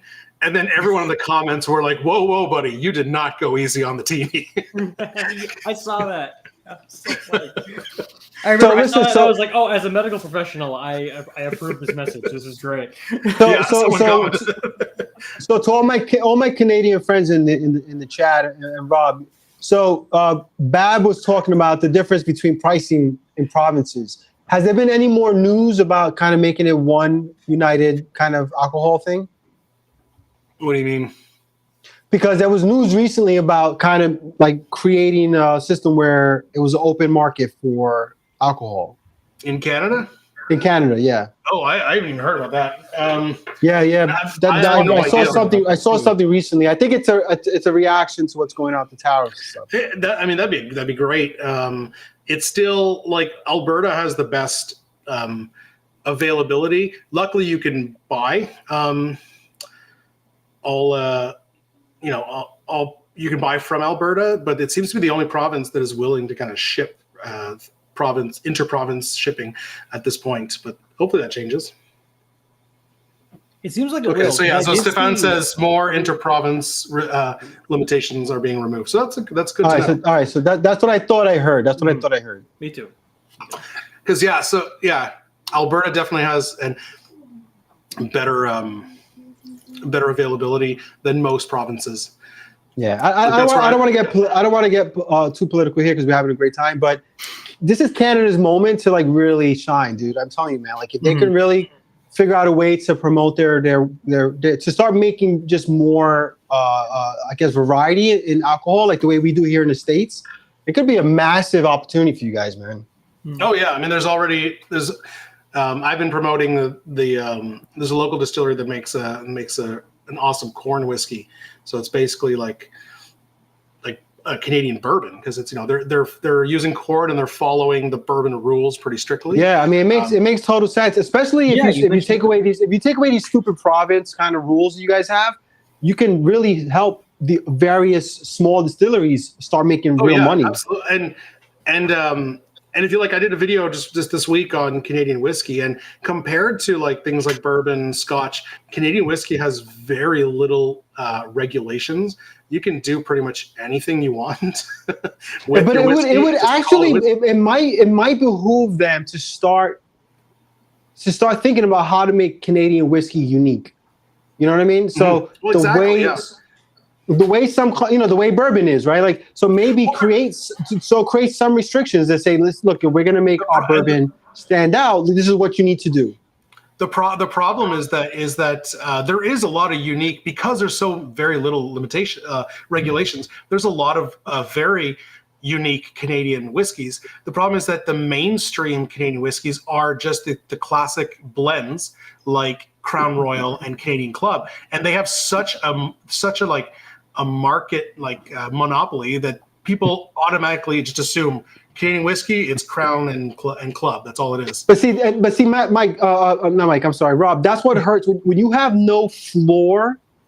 Like you guys have no ceiling, but you also have no floor. So the quality of your rye could be anywhere from like shit to really cool and unique and different, right? Bourbon has a floor, so you're not really going to find too many bad bourbons. You're going to find like okay bourbons, but you're not going to find bad because it's very restrictive in terms of how you make it.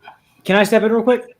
Because I'm really glad you mentioned the whole there's no floor thing. Because even Canadian Club makes 100% rye. I've had that one before, and it's actually really solid. So there being no floor is like even the cheapest, quote unquote, of whiskeys ends up making a really solid product. And that's pretty much the only one I've ever bought. Like and Crown Royal has a Crown Royal 100% rye as well. I haven't tried that. But I mean, none of these big distillers make like a corn whiskey or make a single malt. They're really sticking with blends and ryes. That's it. Yeah, but like even like Bab just said right now, like when I think of Canadian whiskey, I can't think of what is it. How is it unique? I don't know. Exactly. Like when I think of obviously Irish whiskey, when I think of Scottish whiskey and Japanese whiskey and American whiskey, it has such a distinct profile. When I think of Canadian whiskey, I don't think of anything. Japanese whiskey is basically Scotch, but I know, but that in itself is a unique profile, though. Yeah, it is. True. We know that it's going to be speedy and smoky. If we're looking for like unique stuff, though, Canadian whiskeys are really similar to American ryes. They're usually higher in rye than American whiskeys. So when we think but there's no limitation. This is the problem, Mike. The problem is American rye is not popular. It's used as a mixer in most everything, right? Like people collect bourbon. Nobody collects rye. I do. I love rye whiskey. I would proudly say that I am a hipster. I love rye whiskey. And look, there's nothing wrong with that. But what I'm saying is that people collect Japanese whiskey, they collect Scotch, they collect Irish whiskeys, they collect bourbons. Canadian whiskey doesn't have that kind of identity where it's like, oh, I got a dope collection of Canadian whiskey because I don't know what that means. That's the thing is they tried to make that rye. But the problem is, even then, there is no like American rye needs to be 51% rye in order to call it rye. Mm-hmm. Canada There's no regulation. So you can call yours rye. That's why a lot of the bottles will say 100% rye, because they're trying to single out and say, look, this is actually rye, not that other crap that's blends and has a little bit of rye, but they're able to call it rye because there's no rules. Yeah. So yeah, it's weird. I mean, look, it's like, you know, Dave just made a great point. You know, Canadian whiskey is made to be enjoyed, and I get that, but I also believe that to strengthen the whiskey, you know, the liquor economy, at least in Canada, given everything that's going on, especially to give it this kind of unique kind of profile, I think helps. Well, you know, maybe that's like the key distinction then, because American whiskey, I mean, we have a very specific, we like there being very strict rules around it. Maybe that's what distinguishes Canadian whiskey, that it is more freeform. It's more about the art of distilling. Well, and that's the thing, is you've got, we make rye, we make corn whiskey, we make single malts. We've got it, we make everything. We just don't have like a speciality in one genre. And Mike, you know what, Mike? That's actually, Mike, that's not, I don't disagree with you at all, but that's going to be on Canada to promote their rye that way. Like they have to say, hey, look, our ryes, it's like wine. Like you don't know what you're going to get. Like they're so unique from different provinces and different distilleries. I think there is an appeal. There's an appeal to that. It's the appeal to me, that's why I love Amaro. I love Amari because I don't know what every bottle is going to present. You know, so if Canada says, hey, guess what? Our ryes are like Amaro, where each one is so unique in his profile, that is appealing. Mm-hmm. But I don't feel that Canada is promoting it that way. No, they're definitely not. And even even when our prime minister came on and with the tariff thing and saying, and he was addressing Canadian people, was like, now it's time to choose Canadian products. And he said like, instead of an American bourbon, go buy a Canadian rye. And I'm thinking, like, again, yes, if you like rye, but if you're a bourbon drinker and now you can't access bourbon, you're like, damn it. But it's like, no, Canada makes corn whiskeys. You can still. Yeah, you probably should have said, if you like American whiskey, get Canadian whiskey, you know, but whatever. Yeah, it's partially worse. But anyway, guys, let's get into round two. I was going to say, Vito's got 20 minutes, so we got to get through this. What's that? What did he say? If you want a hard end in 20 minutes, we gotta zoom through this thing. All right, what is this? So this is Zero Dark 30, and this one here is called Come and See, which I have not seen. This is I think it's a Russian film, and this is a Polish film. I think it's apparently it is really and it is a horrifying movie. Yeah, apparently it's from the perspective of a young boy who's caught in a war, and he sees the most atrocious things. He becomes a conscript in the Russian army after being liberated from a Nazi death camp. Yeah, it is. So it received many awards, but it's one of those things where like you leave. I haven't seen it, but apparently it's one of those things where you leave scarred. And like, which one is what? Wait, hold on. Which one of these two is that? Which is that? I gotta see that. The kid. Come and See. Okay. The other one, Zero Dark 30. That's an American film. Is it the one about the assassination of Osama bin Laden? Yes. Yeah. Yeah. It's about that. Yeah. And Come and See. I have not seen either of these. So I've got to watch that now. That sounds amazing. They're both great movies, but Come and See Wild, whatever it's called. I'm not sure I want to see it. It seems like almost like a snuff film. Like no, it feels. I love stuff like that, man. I love stuff like that. It's like if you watch, God, I can't think of the name of it. There's a movie that everybody can. You walk out of that movie and you go, "Wow, I'm a different person now." It's like that. Yeah, I love that. I love Transformers. I love Transformers films. You're gonna love this movie. That's how I felt with what's that movie? Requiem for a Dream. Yeah. Yes. I could not get that. I could not get that out of my head for like 2 weeks after watching it. Yes. That is, but it's a great film. Yes, it's a great. You know film. what? It was like that too. What Dreams Might Come True with Robin Williams and Gooding Jr. I haven't seen that one actually. Yeah, really good, really good. Really leaves you thinking about like life and death a lot. Huh? Okay, cool. All right, so what do we got here? I guess Come and See is it that one? Come and See. It mentally scars you. It's actually effective. Yeah, Rob, I don't think either one of these are going to win the next round, so we'll just pick that one. Come and See. Yeah, that's fair, actually. All right. Hacksaw Ridge or Saving Private Ryan? Saving Do I even have to ask? Yeah. Yeah. Star Wars. I think it's gonna be Hacksaw Ridge, right? Yeah. All right, I'm just going to go with Saving Private Ryan. Saving Private Ryan. Well, that's look, by the a way, good really movie. quick to just touch on the topic, to touch the conversation we were having before. Rusty says in Australia, the only Canadian whiskey I've seen is Canadian Club. Can you imagine Yeah. that? That's what I'm saying. The world hears Canadian whiskey. They know Canadian Club. This and is Crown what I, Royal. this is what I mean. Like, you know, I think that Mike's idea of like, hey, you don't know what you're getting with rye is great, but like if they don't do a better job of promoting that, then Well, and all right, no, but we're cheers, so, cheers. like, Ooh, these are great. But Hurt Locker was wild, man. it's got to be Hurt Locker. Hurt Locker was amazing. Hurt Locker. What's the other one? Tears of the Sun. Sun. Tears of the Hurt Sun. Locker. Hurt Locker. Then yeah, Hurt Locker. Yes. Hurt Locker won like awards, I think, right? Wasn't it? Was It it? won Best Movie. It has It won an Best Oscar, Movie. yes. Won Best It Picture, beat Avatar, which I don't understand yeah. still. Ooh, that. I don't. okay. I don't even like Avatar, but this is. I don't. I honestly don't know. I don't know. These are both amazing. Platoon and Thin Red Line. Yes. I think Thin Red Wow. Line. I'm gonna go Platoon, but they are both good. Up to you, Vino. Hey, Rob, let this one sit for a bit because I think people are going to need to vote on this one. Because I honestly, wow. By the way, on that note then about Canadian whiskey, Ben, send me an email. I will find a way to mail you a bottle of Bareface or Lot 40 or something. We will- Lot 40 is awesome. the 100% If you can rye get, it's probably not, but if you can get the Dark Oak Lot 40, it is amazing. fair. I don't know if I That can is the get best rye. that one. I can get the regular release though. Yeah, the regular one is fantastic, but the Dark Oak is better. Yeah, I watched your video on Canadian whiskey. You saw my comment. I absolutely. I'm excited to try that one. I gotta find it. Yeah, That, it's the Thin Red Line has a crazy cast, man. it does. It does. Yeah. They're both. It's been a long time since I've seen it, but they're both good. But Platoon, yeah, They're both. I'm gonna go with Platoon, but Thin Red Line is. We're getting really, a lot really of good. votes for Platoon. Failed me. Yeah, All right. Platoon. We're getting Platoon's lots gonna of win votes this for one. Platoon. I'm gonna go Platoon also. It's amazing. Oh yeah, everybody else in the comments is saying Platoon. Yeah, Platoon. I knew. Oh yeah, Das Behind Enemy Boot Lines or is Behind Enemy Lines. that is Das his Boot. best movie he ever made. I'm What's gonna his go face? Das Boot. Das Boot. Gene Hackman and Owen Wilson. Oh, that's almost his best movie ever. What? Almost. Yeah. Hold on. What beats that? You're not going to say Zoolander? No, I'm sorry. But he was.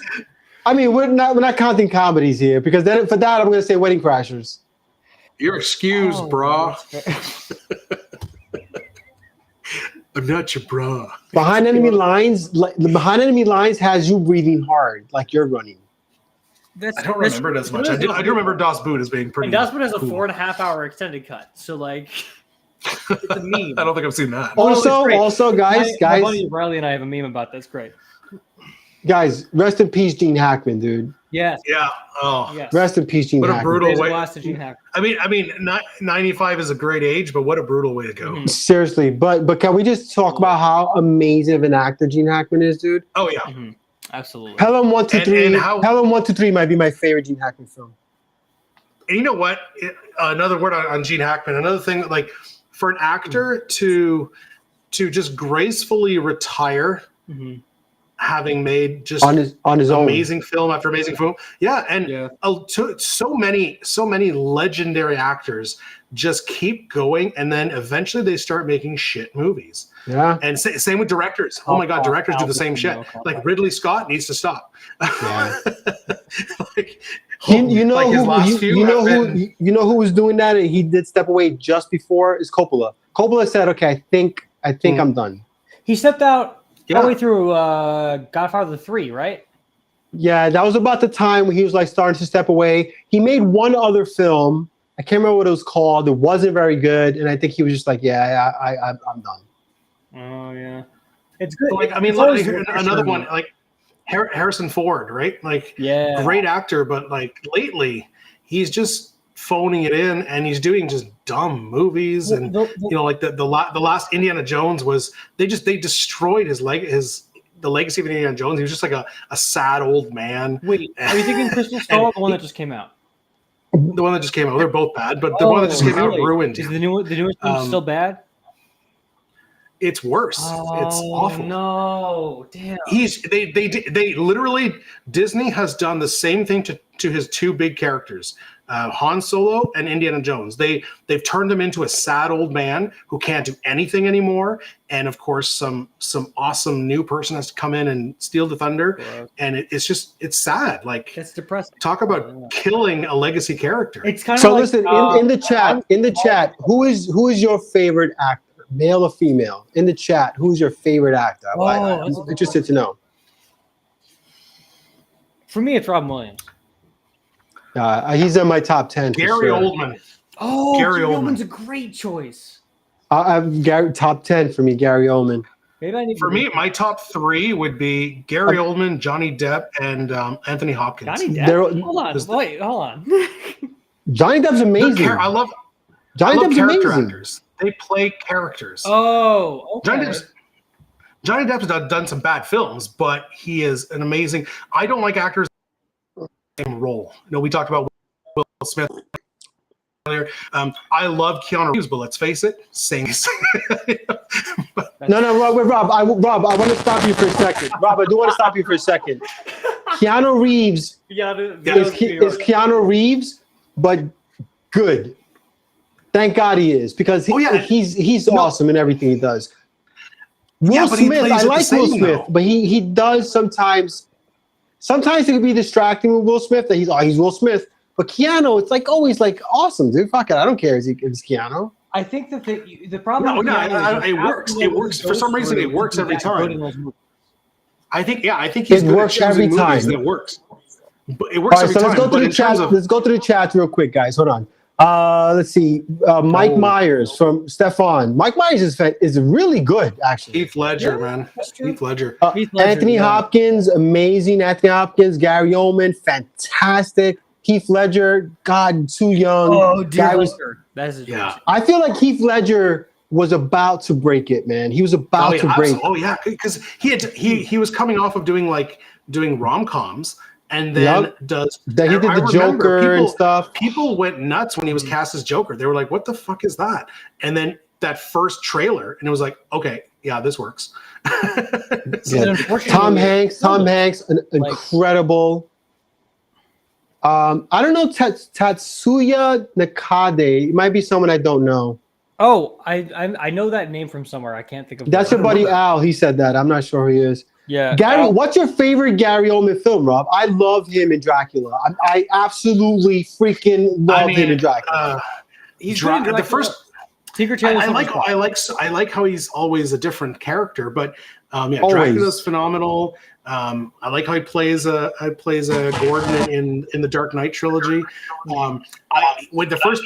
He creeped me the fuck out when he played the villain in The Professional. Yeah, he was so like sadistic, and he was really a creepy villain. Even though I think he's gotten long in the tooth, kind of like what you were talking about, Rob. Al Pacino is my favorite actor of all time. I mean, oh my God! When I think of his performance in Scent of a Woman, jeez, man, he's playing the freaking devil. Oh no, that's the other man, Devil's Advocate. Devil's Advocate. And Heat. Heat is my movie. So creepy. Yeah, so he's my favorite actor, but I can acknowledge that. And you gotta give props to Scarface. I mean, yeah. I mean, Scarface. Of course, the early do stuff. the accent again. Serpico, Dog's Day Afternoon. Like the early stuff is amazing. That's true. Mm-hmm. All right, so Rob, what do we got here behind enemy lines? I think Das Boot came up a couple times in the chat. I think it's Das Boot. Is it really? Let me see. I think Mike's just trying to influence Das Boot, Rip Gene. Behind enemy lines, Das Boot. Guys, enemy can lines. you guys actually vote? Yes, I think it's Das. I think it's Das Boot. Is it Das Boot? I think it's Das Boot. Thank you. All right, I've never seen it, so I can't. I have no opinion. I've never seen it. It's a really good one about Fury or Dunkirk. About Boots? Dunkirk. Yeah, Dunkirk is crazy. It's submarine warfare. I know what it is. It's amazing. But I'm fine with Dunkirk as a pick. Yeah, Dunkirk. Yeah, they're both good, but Dunkirk. Shoot that guy. I love when guys like Pitt have that movie where you're like, oh, these guys are good. Like they can actually fucking American act. Sniper or The Covenant? I American haven't seen The Sniper was Covenant, but great. I have more. So here's the deal. American Sniper is great until you find out that the guy who's the sniper in real life is actually not a great dude. That's my exact point. That's what I was going to Was say. he not? Yeah, he's not a great dude. He's not a great dude. But the movie itself, fantastic. Great movie. What did he do that wasn't person. that great? Yeah, he's He's an American he's soldier. So I mean, we got to talk about the general. Not to make it too political, but the general idea is that the American military has been utilized to destabilize countries in the Middle East since 2001, and as a result, it kind of colors everything about the American military negatively because we're all aware very quietly that we're not the good guys. So the American Sniper is one of those peak propaganda films that was intended to make people fond of the U.S. military that has backfired horrendously because this guy himself, while he did some good stuff, is not a good person.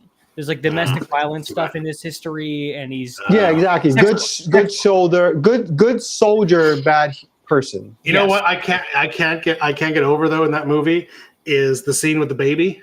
You know what I'm talking about? I don't remember. I just remember thinking the film was really well. If you look it up, go on YouTube and look up American Sniper baby scene. It's the scene where it's like he's talking to his wife and he has his baby daughter, and it is the absolute worst baby prop ever. It's so fake looking. And then at one point you even see Bradley Cooper move his thumb to make her arm move. That's hysterical. Okay, It's I will so say bad. It takes me right out of the film. This is Bradley Cooper's foray into serious acting, though, and he did a great job. That's true. He did. That is true. But then again, though, if we're talking about bad baby props, okay, you get a physical prop with American Sniper. What about the baby in Twilight? Oh God, I've never seen Twilight. Oh, that was like the worst CGI. Why couldn't you get a real baby or a fake baby? Like that was a convincing the most creepy. Right? I mean, it was awful, right? Oh, it was so. Well, going back to American Sniper, like I know you have two options. One, you get a real baby, which is not always practical, and then those realistic looking baby animatronic baby props, they're very expensive. So depending on the budget, maybe they couldn't afford it. So they got a little doll. But as a cinematographer, you could have picked a better angle. You could have done something to make it look more real. And they totally dropped the ball. And I don't understand how the editor or the director did not catch this and be like, that's a fucking doll. I'm gonna YouTube it later and check. I'm sure it's on YouTube. Oh yeah, check it out. It is hilarious. Oh yeah. It's so so American bad. Sniper. American Sniper got this one, Rob. Yeah. Yeah. Despite the baby. Despite the baby, I guess it is. Yeah. Oh, We Were Soldiers is really good. Mel Gibson. Really good. I haven't seen Rescue My viewing Dawn. screen is like Christian Bale. 6 feet away from me. Can I have you guys read the titles to me? I'm sorry. We Were Soldiers. That's, We Were Rescue Soldiers Dawn? and Rescue Dawn. I haven't seen either actually, so it's up to you guys. You know, look, the Mel Gibson, like the guy doesn't miss. I mean, whatever he makes. We Were Soldiers was very He good. doesn't miss because he's a shit person. I know he's a controversial. He's a controversial person. He plays an absolutely fantastic Hamlet, and he doesn't miss. And this is another one of those really good films. Yeah. Al Roth says No, I get it. He's the director of Rescue He's a Dawn. controversial guy. Was that Rob? Oh, Werner Herzog is okay. If Rescue Dawn is a Werner Herzog film, I know who Werner Herzog is. I pick Rescue Dawn. So Rescue Dawn. I'm going with We Were Soldiers. I've never saw Rescue Dawn, but We Were Soldiers was good. We've got a few for Soldiers and a few for Rescue Dawn, I think. Yeah, Braveheart obviously was peak Without a mustache. Mel Gibson. I think so. It's hilarious how historically anachronistic it is, though. Despite being still like kind of accurate, it's still really inaccurate. It's in a weird gray space. I love it. But Which one? like We Were Soldiers? No, Braveheart. Oh, Braveheart, yeah. But I mean, it's like the Passion of the Christ, right? It's incredibly inaccurate. You know, at least he picked out the parts of the Bible that kind of glorified the story of Christ. Mm-hmm. Mm-hmm. That's fair. Yeah, I mean they left out a lot of from and they switched things to in Braveheart to really fit the narrative of the story they wanted to tell. So Yeah, exactly. Which is inherently the problem, like because you could keep it historically accurate and it'd still be fine, but like. but it's like, I mean, most stories are like that though.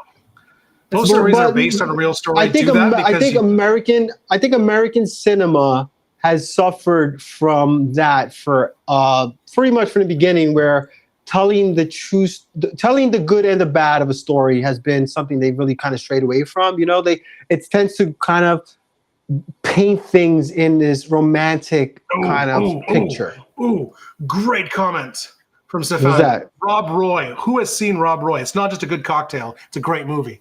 I haven't seen that. I've never seen that. It has the most, and this comes from not my opinion, but from a stunt choreographer.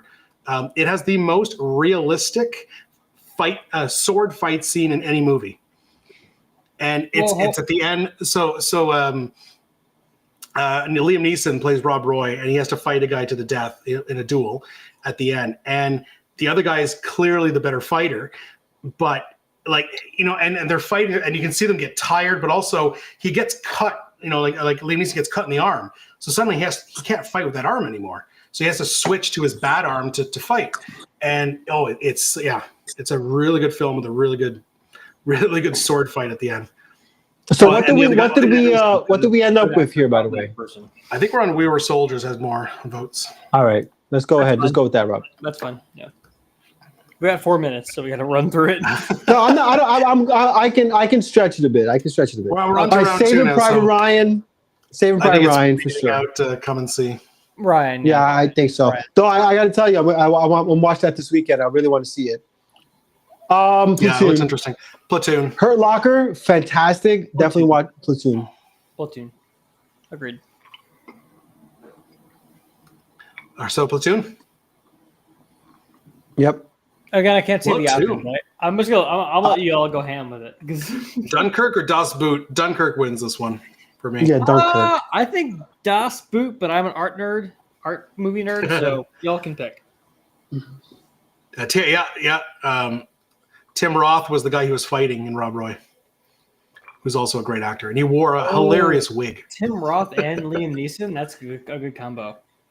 Mike, It's a you great need film. Look it Sarah up. to be your third pair of eyes. Sarah, Vino says you need to be my third pair of eyes. Verbatim. She says she has shitty eyes. Her and I both wear glasses. We both have pretty high prescriptions. So I think Dunkirk So wins this it one. should be your eighth pair of eyes then. the eighth I'm going with Dunkirk. Dunkirk, yeah. All right, American Sniper or We Were Soldiers? We Were Soldiers. We Were Soldiers yeah. is a poetic film. I don't know. I know you haven't seen it, Mike. It's a very poetic film, actually. I'm gonna say I'm gonna pick the thing that isn't American Sniper. So sorry, what are we doing? One vote for We Were Soldiers. Yeah. We Were Soldiers, yeah. Okay. Again, American Sniper, great film. A little bit of a propaganda film. Exactly, yeah. It's got to be Saving Private Ryan, right? Yeah, I mean, it's Saving Who's Private going Platoon? Ryan, but Platoon is incredible. Agreed. I got to watch Saving Private Ryan again. It's been so long. It's such a good film, though. So here's a story, right? So I went to see Saving Private Ryan in the movies when it first came out, and it was wild, man, because the first scene when they're on the beach, an old man starts having like flashbacks, and they have to escort him out of the film. It was really heartbreaking. Yeah, it was really heartbreaking, man. Like I remember tearing up. Like he was super sad. He was like saying, "Oh," he's like started naming like his guys that died. It was super wicked, man. It was like what? Yeah, so I'll never forget that. I'll never forget that. Visceral though. It's so like you're right in there. The cameraman is like in the battle. On the beach. Yeah, it was really wild. And Tim, you're the veteran here. I mean, what was your feelings when you watched? Well, he just obviously you didn't fight in World War II, but watching Saving Private Ryan must have been pretty tough. Yeah, see what I'm saying? Look, yeah. I mean, again, not a veteran, but a deep love for our military. You know, I just think it's such a crazy hard film, man. Crazy hard film. Mm-hmm. Especially again, having been there, watched this old guy like literally have a PTSD moment. That was wild, man. Wild. that's one of those things you see that you can never forget.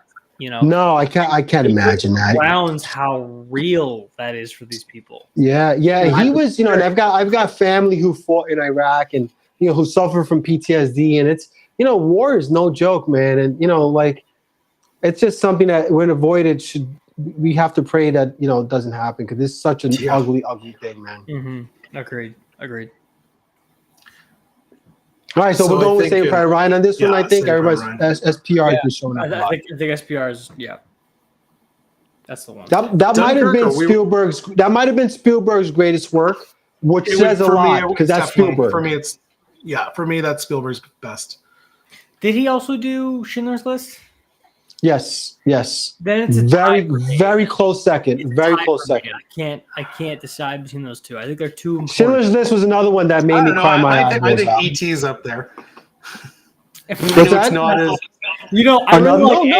but Rob, E.T. another one. I mean, I cry still watching that movie, dude. You know what the funniest thing to me with E.T. when they did a 20th anniversary re-release or whatever, when E.T. is flying over on the bicycle and the kids are when they're flying on the bikes, there's cops below and they're looking up. The original shot, those cops are holding shotguns. And apparently it was seen as too violent for the re-release because they wanted kids to see it. So they CGI'd some walkie-talkies in the hands of the cops instead of the guns. So you look this up. It's hilarious. Like such a small detail, but I guess, that they wanted it to be seen in theaters for a new generation of kids. That is America in a nutshell. We do nothing about real gun violence, but fake shotguns in movies? Absolute no. Hold on a second. Something. Hey, Rob, can you highlight Dave's comment? I was not aware that Dave was a Canadian vet. Did you know that? Oh my God, really? I never knew that about Dave. Awesome. Dave, dude, thank you for your service, brother. I never realized that. Absolutely. That's awesome. That's awesome, man. Yeah. All right, so we got two veterans. We got two veterans in the community, which is awesome. All right, so what do we got here? Especially when you consider that Schindler's List and Jurassic Park came out the same year. Shit, that's Jurassic Park. Wow, God damn, that's a good. That's peak right there, man. Yeah, what happened to cinema? Al Roth makes a great point. I love that they never tried to remake or make a sequel to E.T. Although they did make E.T.'s part of the Star Wars universe. Wait, what? Yeah, but that's different. That's different. It's kind of a joke, but in episode 1 when they've got the giant the Senate with all all the races. Oh yeah. At one point you can see the one. Yeah, there's a bunch of ET style aliens in one of the pods. So they're canonized as in the Star Wars universe.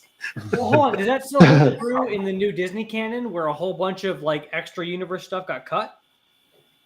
Well, it's part of episode 1, so it's got to be part of canon.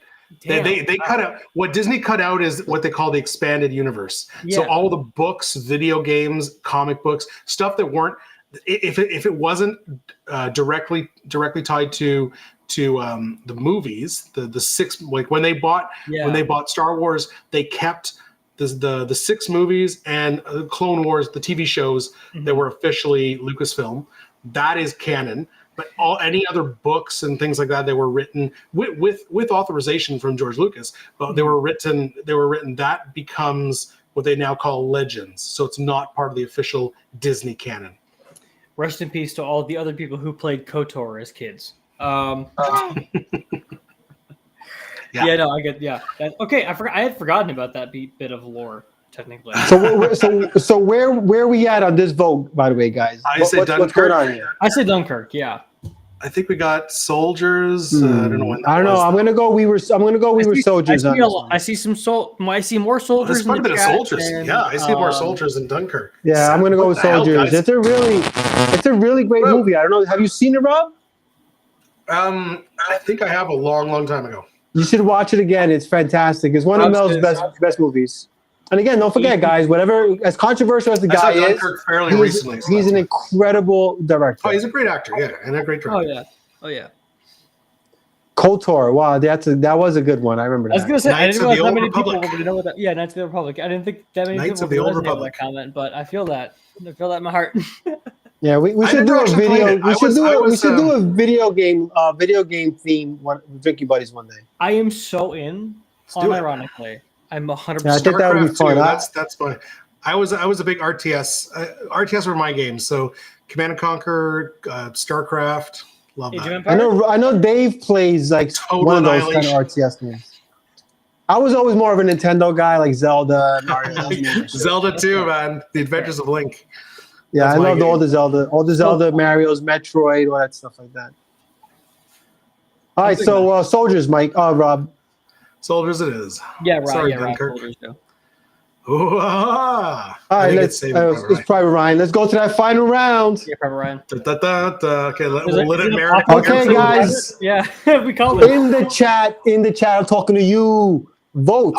What I will say is, I think the stronger movie is Saving Private Ryan. However, my personal favorite is Apocalypse Now. I watch Private Ryan regularly, not regularly, but once a year, maybe. I really just, Really? it's a movie for me that connects. You know, it's It is such a really- beautiful It movie. is really amazing. You know, if you've ever They're been both down, movies. if you've ever been down to Rob, I don't know if you've done it because you're not in America, but if you've ever been down to Washington D.C. to like the memorials and stuff, Mhm. it's super freaking touching, dude. Mhm. And you know, when you see a veteran standing like at the memorial, like he's like looking at the names of his friends that passed away, it's hard, man. It's super hard. Well, that's what I'm saying. Um, Like, I think Stefan puts it here. Apocalypse Now is more quotable. I think it's the more artsy film. It's the more 100%. cinematic. 100%. But Saving Private Ryan hits harder as a Apocalypse Now as a is also historical. Mhm. yeah. Apocalypse Now is also more a movie in a weird way. You know what I mean? Mhm. Saving Private More Ryan's not weather? fun. Saving Private Ryan stresses you out the entire film, man. No, yeah, absolutely. Yeah. So I I think would go. that's the Yeah, I would secret of vote. I would put my vote at Saving Private Ryan. However, despite the fact that Apocalypse Now is my personal favorite, but Yeah, we're going Yeah. with best war movie. I got to give it to Saving Private Ryan. yeah. So we've got 3 for Apocalypse Now, 2 for Private Ryan. Plus the panel, which is 5.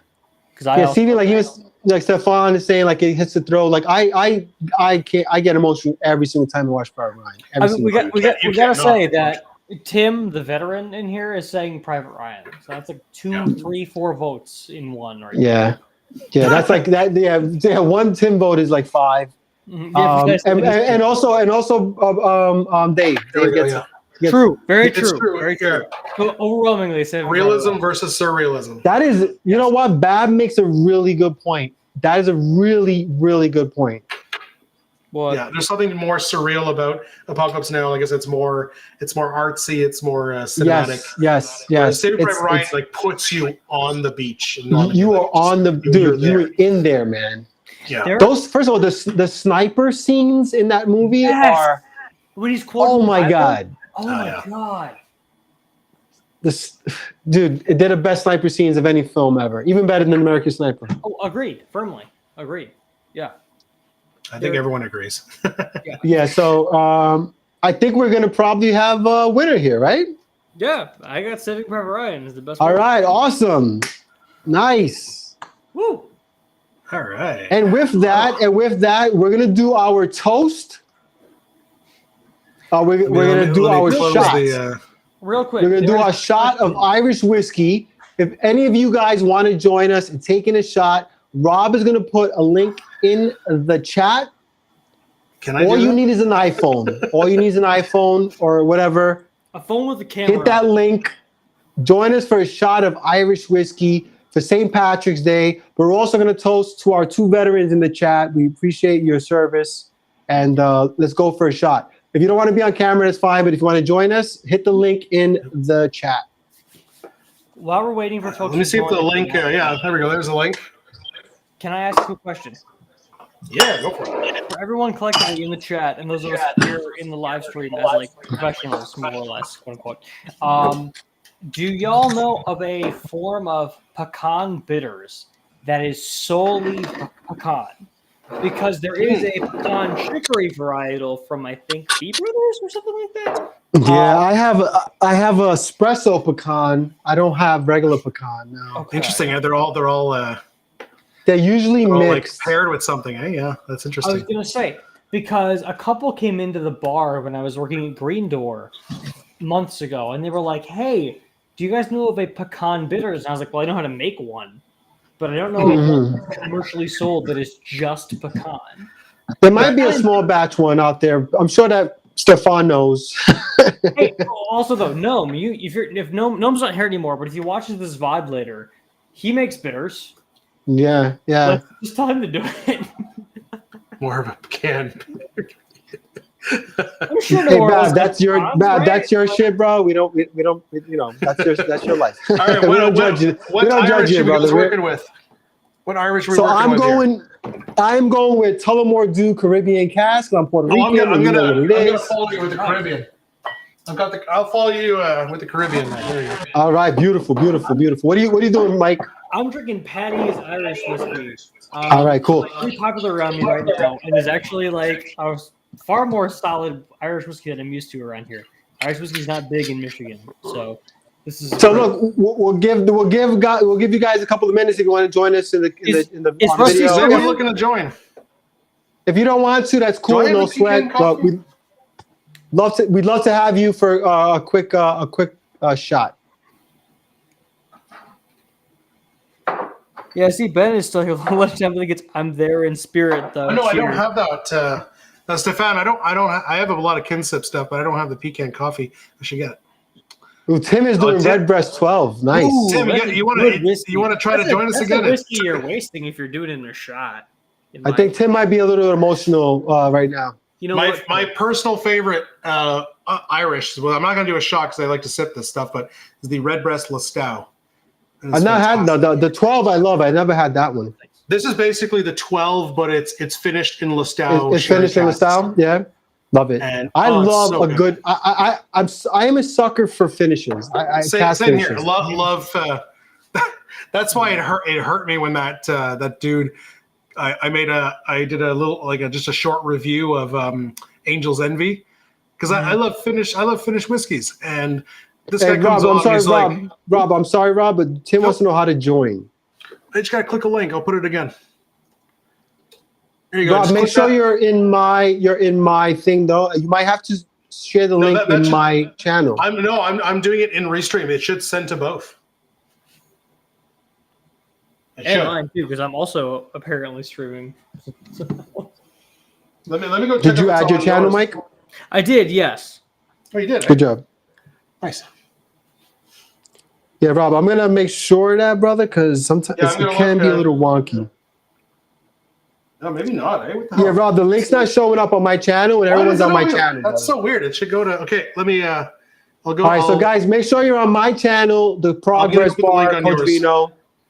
All right, make sure you're on my channel. Rob's gonna share the link now, and we'd love to have you for a shot. All you need is an iPhone or your computer, whatever you got. Yeah, please get in here. It'd be great. Yeah, so even Mike's Matt's saying it's not showing up. So Rob's gonna share the link on my channel, guys. Oh, we got one. All right. What do we got? Stefan is on. Hey. Yeah, Stefan. Show us your mixers. Show us your bitters. Good to meet you, Stefan. Show us your bitters. That sounds strangely sexual. It does. Show us your bitters, man. Rob, you shared it in my chat? Bro, I did. Whether or not it comes up as a clickable link, but otherwise you can just kind of copy paste. All right. Oh, he's got a Redbreast as well. Which one is that? Is that a Redbreast? No, I don't know. I can't make it out. Yeah, Rob, it's so weird. It's not showing in my chat. But I just posted it. I don't see it. Give me, Rob. Send me, Rob. Can you? Yeah, I'll private it right in here. Yes, private it up. Oh, Al's doing a shot at Angostura bitters. Hell yeah, Al. That is great. We did that in one episode. That is a great shot. I love a shot at Angostura. Oh my god, Angostura is stuff from the gods. I swear to God. It is. Remember we did Vino. Remember we did a Angostura shot with Tyler, and he couldn't handle it. We're all like, "Oh, that's good." He was just like, "Ah."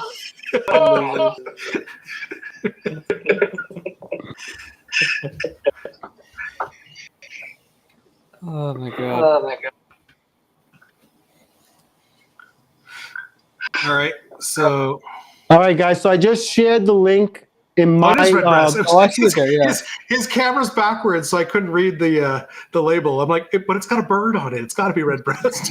All right, guys. So I'm trying to read it I from the just team shared the bird link on on it. my channel, so you should be fine to check it out now. I just shared the we got link. another one. Yeah, we got someone else. Here we go. We got Sean. All right, Sean. All right, we got Hey, how's it Sean. going? Welcome, Sean. Welcome to the house. Hello. Come on, guys. We could get a few more. Let's get a couple more guys. Remember, go Like, on my I thought- channel. I totally thought, I just put the. I totally thought Wait, what? Stefan's like whiskey was some sort of like Gaelic word that I couldn't pronounce, but it's because it's red breast inverted. Hey, Mike. We're gonna get Sarah on the screen or what? I think she's asleep. Actually, I'm not gonna lie. Oh. She's been quiet for a while. I was gonna say, I haven't had an off-screen conversation in a minute, so I think she's asleep. But Oh, we got a few more, I think. We got a couple more. All right, we all right. do. We got.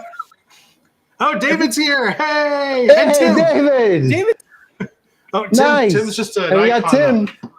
I hope Tim's everybody's just an wearing icon. pants. I'm going to drop the chat for a bit so we can see everyone. nice. Hey, Tim, All right, I don't guys. think the camera's on. Hey, Sarah is coming in. Hold on. Sarah's gonna join. All right. Oh, we got Brazilian Rob. Hey. Yeah, Brazilian Rob. Hey, Rob doesn't look. You don't look Brazilian. What the hell? Did you fool us? It's just Tim. I'm with you, David. I'm going to drop I was the chat for a distracted bit so we can because see somebody else everyone. joined the chat. This is beautiful. This is community, guys. Love So it. This is Dave, community. Dave, this is what you need, man. Irish whiskey's going to cure you. I've made enough. Oh, so I I went think someone's a still few hot listening to the toddies. stream. If you're online and listening to the stream, you gotta kind of turn down the volume. Just lower it a little bit. I have an odd feeling that Dave is not going to feel any better after this. Nah, Irish whiskey cures everything. This is what we call. Irish whiskey's gonna cure you. Who's listening to the stream on speakers?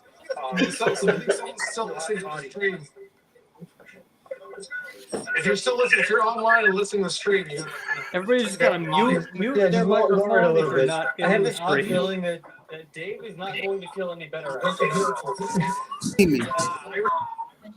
I'm hearing myself from like 2 minutes ago. It's hilarious. That was. We're good now, right?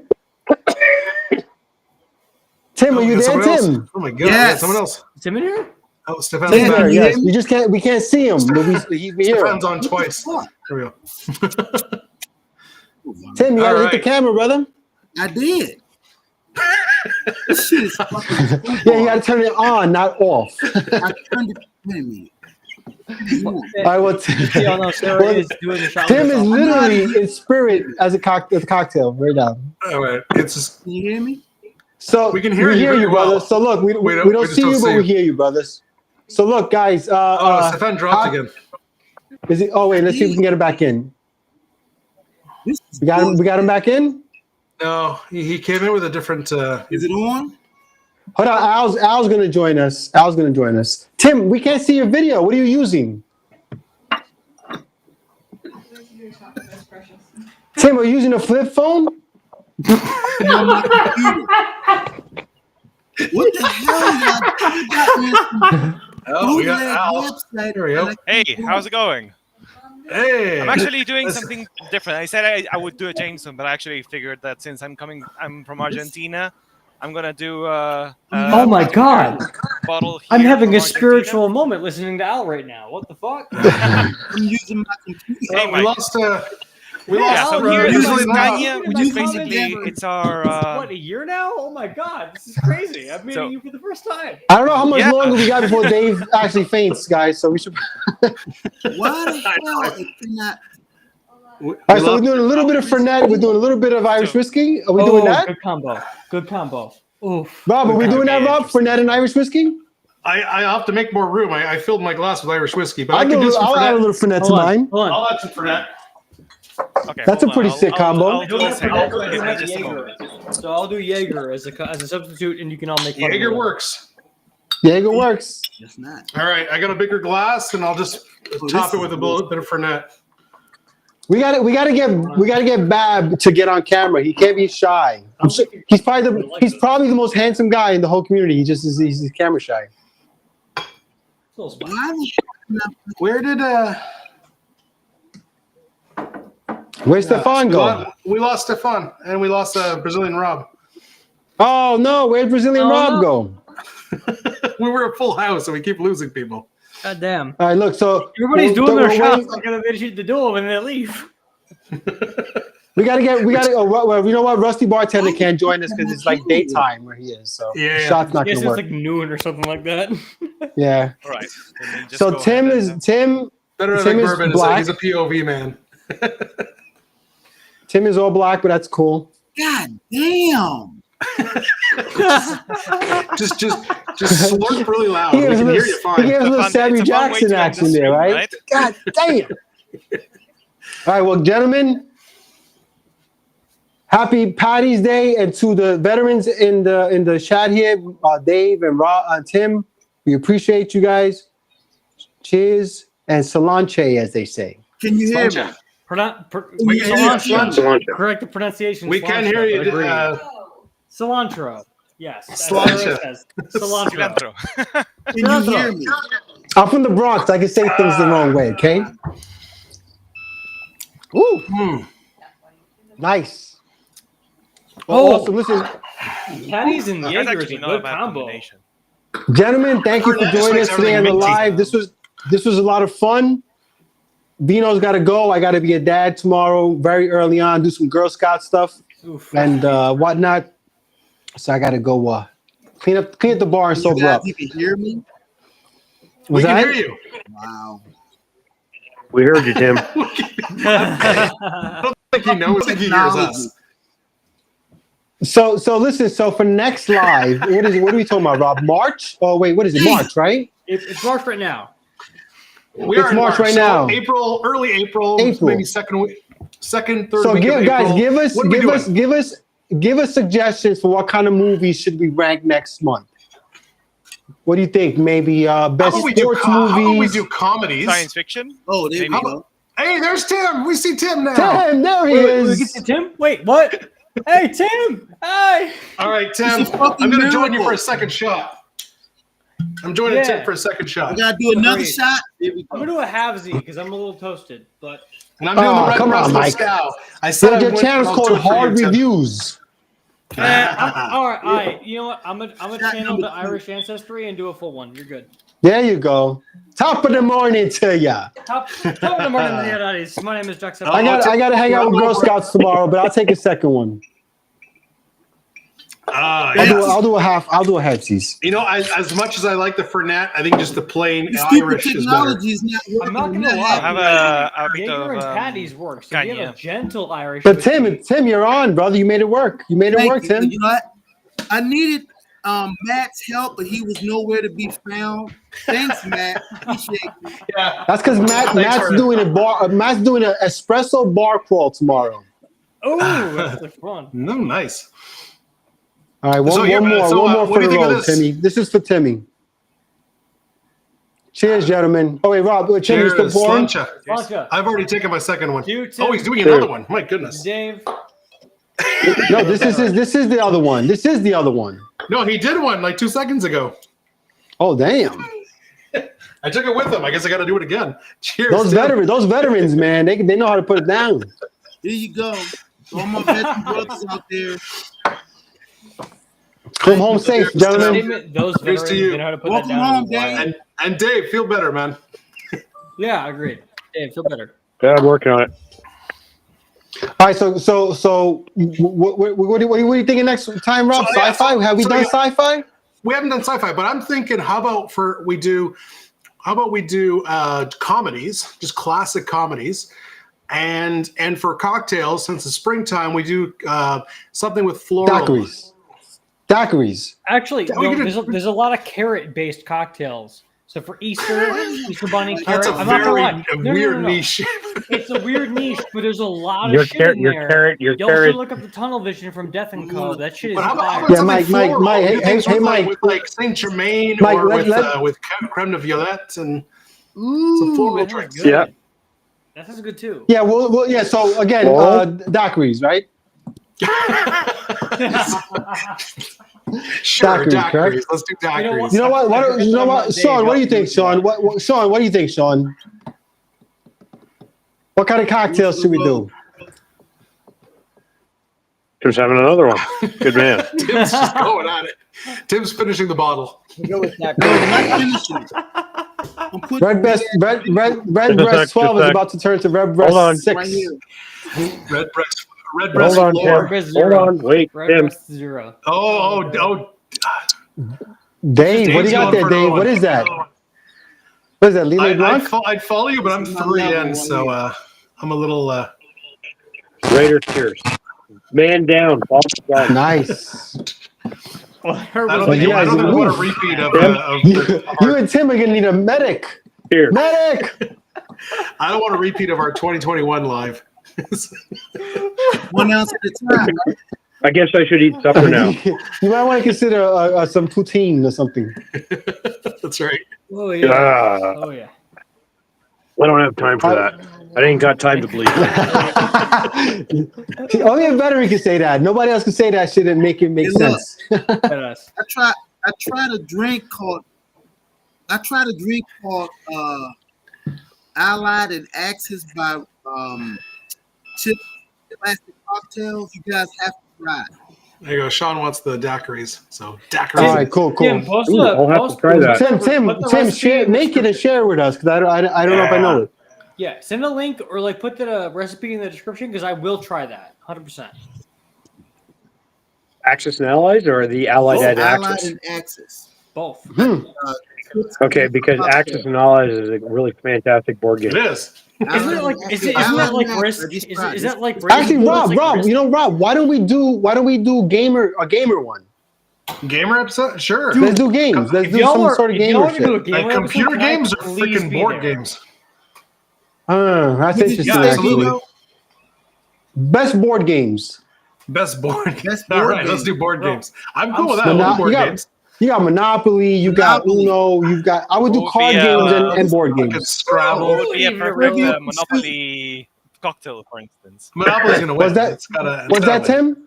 Trivial Pursuit. That's Trivial that's a Pursuit. banger. Come on, Trivial Pursuit. That's fair. That's a Yeah, fair. let's think about board games. That'd be cool. Yeah, let's do that. Fine. I'm cool with that. We'll do daiquiris and board games. Yo, Daiquiris and spoons, board games. Everybody cool with that? All right, perfect, excellent. Peak. I'm down.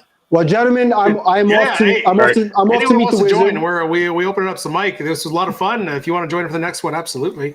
Yep. glad You to know have the you. guy in Monopoly with just riding the horse. I am 100% down. I cut the damn for head Nice. off the horse, called him the handless horse. Well, we'll be in touch on the Discord. We'll let you know the date. That's what I do. It's usually a Friday. It'll probably be like early to mid April. Sounds good. So I'm in. by the way, Tim is I'll try to be on in the comments at least. Nice. Tim's 100% being very braggadocious about his Monopoly skills. Braggadocious. Apparently he Word cuts of off the heads, day. horses' heads and shit. Hotel money. He's a Guys, slumlord. Tim's a $200 slumlord. damn dollars right now. Tim's a Monopoly slumlord. No water for you. Okay. Gentlemen, everybody in the chat, we love you guys. Thank you so much for joining us tonight. And remember, when life gives you lemons, you make yourself Make a cocktail. yourself a cocktail. Make it cocktail. Cheers, Yeah. cheers, Cheers, guys. everyone. Cheers. cheers. Cheers.